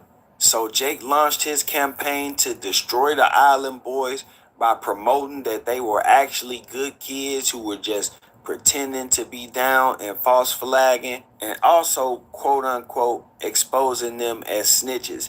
Even though in this video he said that he filed the paperwork, he just went and collected some different facts from the paperwork that looked like they had some substance. And in this video he flat out called him a snitch. By doing this and alerting the feds that they were tied to 21 Murky, he was basically letting them know, hey, they're out here being recruited by some real documented members. And he was also making sure that any Glade area, that circle of people, would be considered hate because he had exposed them for dealing with some snitches, forcing them to have to fight an uphill battle about their own reputation before they would be able to attack his or expose him. Want to know the secret of authentic content that performs That's why everywhere? Now you see how it's so easy for him to do what he's doing and saying what he's saying. Now he want to disassociate himself from the gang, and he go out with the guys and all they know is the McDonald's menu. Like, oh, you don't talk like that, yo, if you was really involved. That man was perpetrating. And we to do it. That we gotta stop allowing these motherfuckers to use black gangs as stepping stools to get where they want to be. And then shit on niggas. In short, the Island Boys were really just a means to an end. Which is why if you watch Jake's videos on them, he always says you can't blame them or you can't really hold it against them because he doesn't want them to be held accountable for what's going on. He wants all of the responsibility to fall on the people who are misleading them, to quote 1090 Jake. It seems like people like hating on the twins, and it's that same hate that gives them attention, but their vibe turns haters into fans. I don't look at either one of them as killers, and even though they got all the gang tattoos from 5-point crowns to blood and slime leaking from their chest, they were misled by somebody who shouldn't have done what he did, and that doesn't fall on them. That falls on Lil Uzi Murk.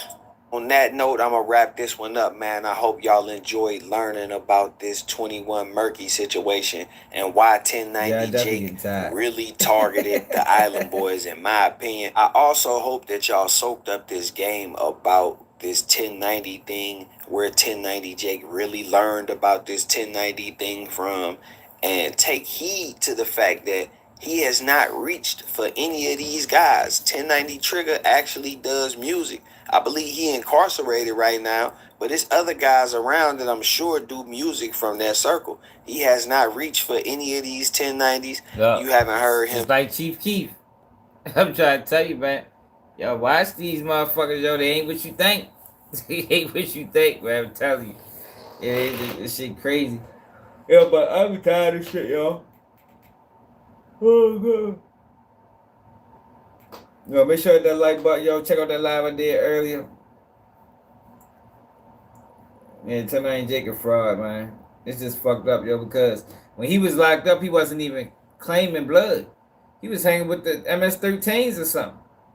Why he didn't come home repping MS-13?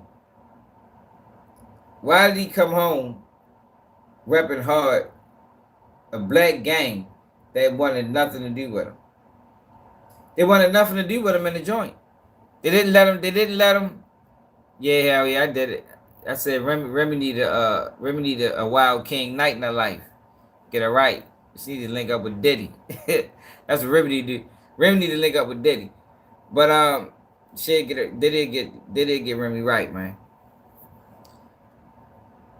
Sean P knew what it is.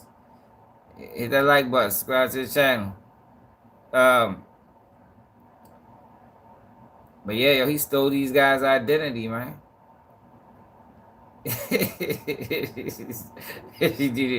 Yo, Diddy get Remy right, man. Diddy get Remy right, man. I'm trying to tell you. My name's Sean T, man. Oh shit. But I don't know, y'all. We keep saying they keep doing it. They get comfortable, and then they shit on motherfuckers, yo. Then that was fuck the game. You just use the game to prop yourself up. Yo, where would 1090 Jake be if he wasn't repping blood? Do y'all think 1090 Jake would have got as far as he got without the blood attachment? I doubt it. I doubt it. Anybody just listening to the motherfucking white boy talking gang and prison politics. He'd have never made it to this level. He needed that boost, that crutch. And now he up. Now it's like these guys are a piece of shit. You know, they hold you back. You know, they don't know. You take them to nice restaurants, they only know McDonald's. Like, oh, you don't say shit like that about your friends. I never, man, fuck out of here, man. That shit is crazy. Even if that's how you feel, you don't get up online and say no shit like that. Yo, but make sure you subscribe to the channel. Appreciate everybody that tapped and hit that like button on the way out. It's another day of Keep It G News, and I'm out.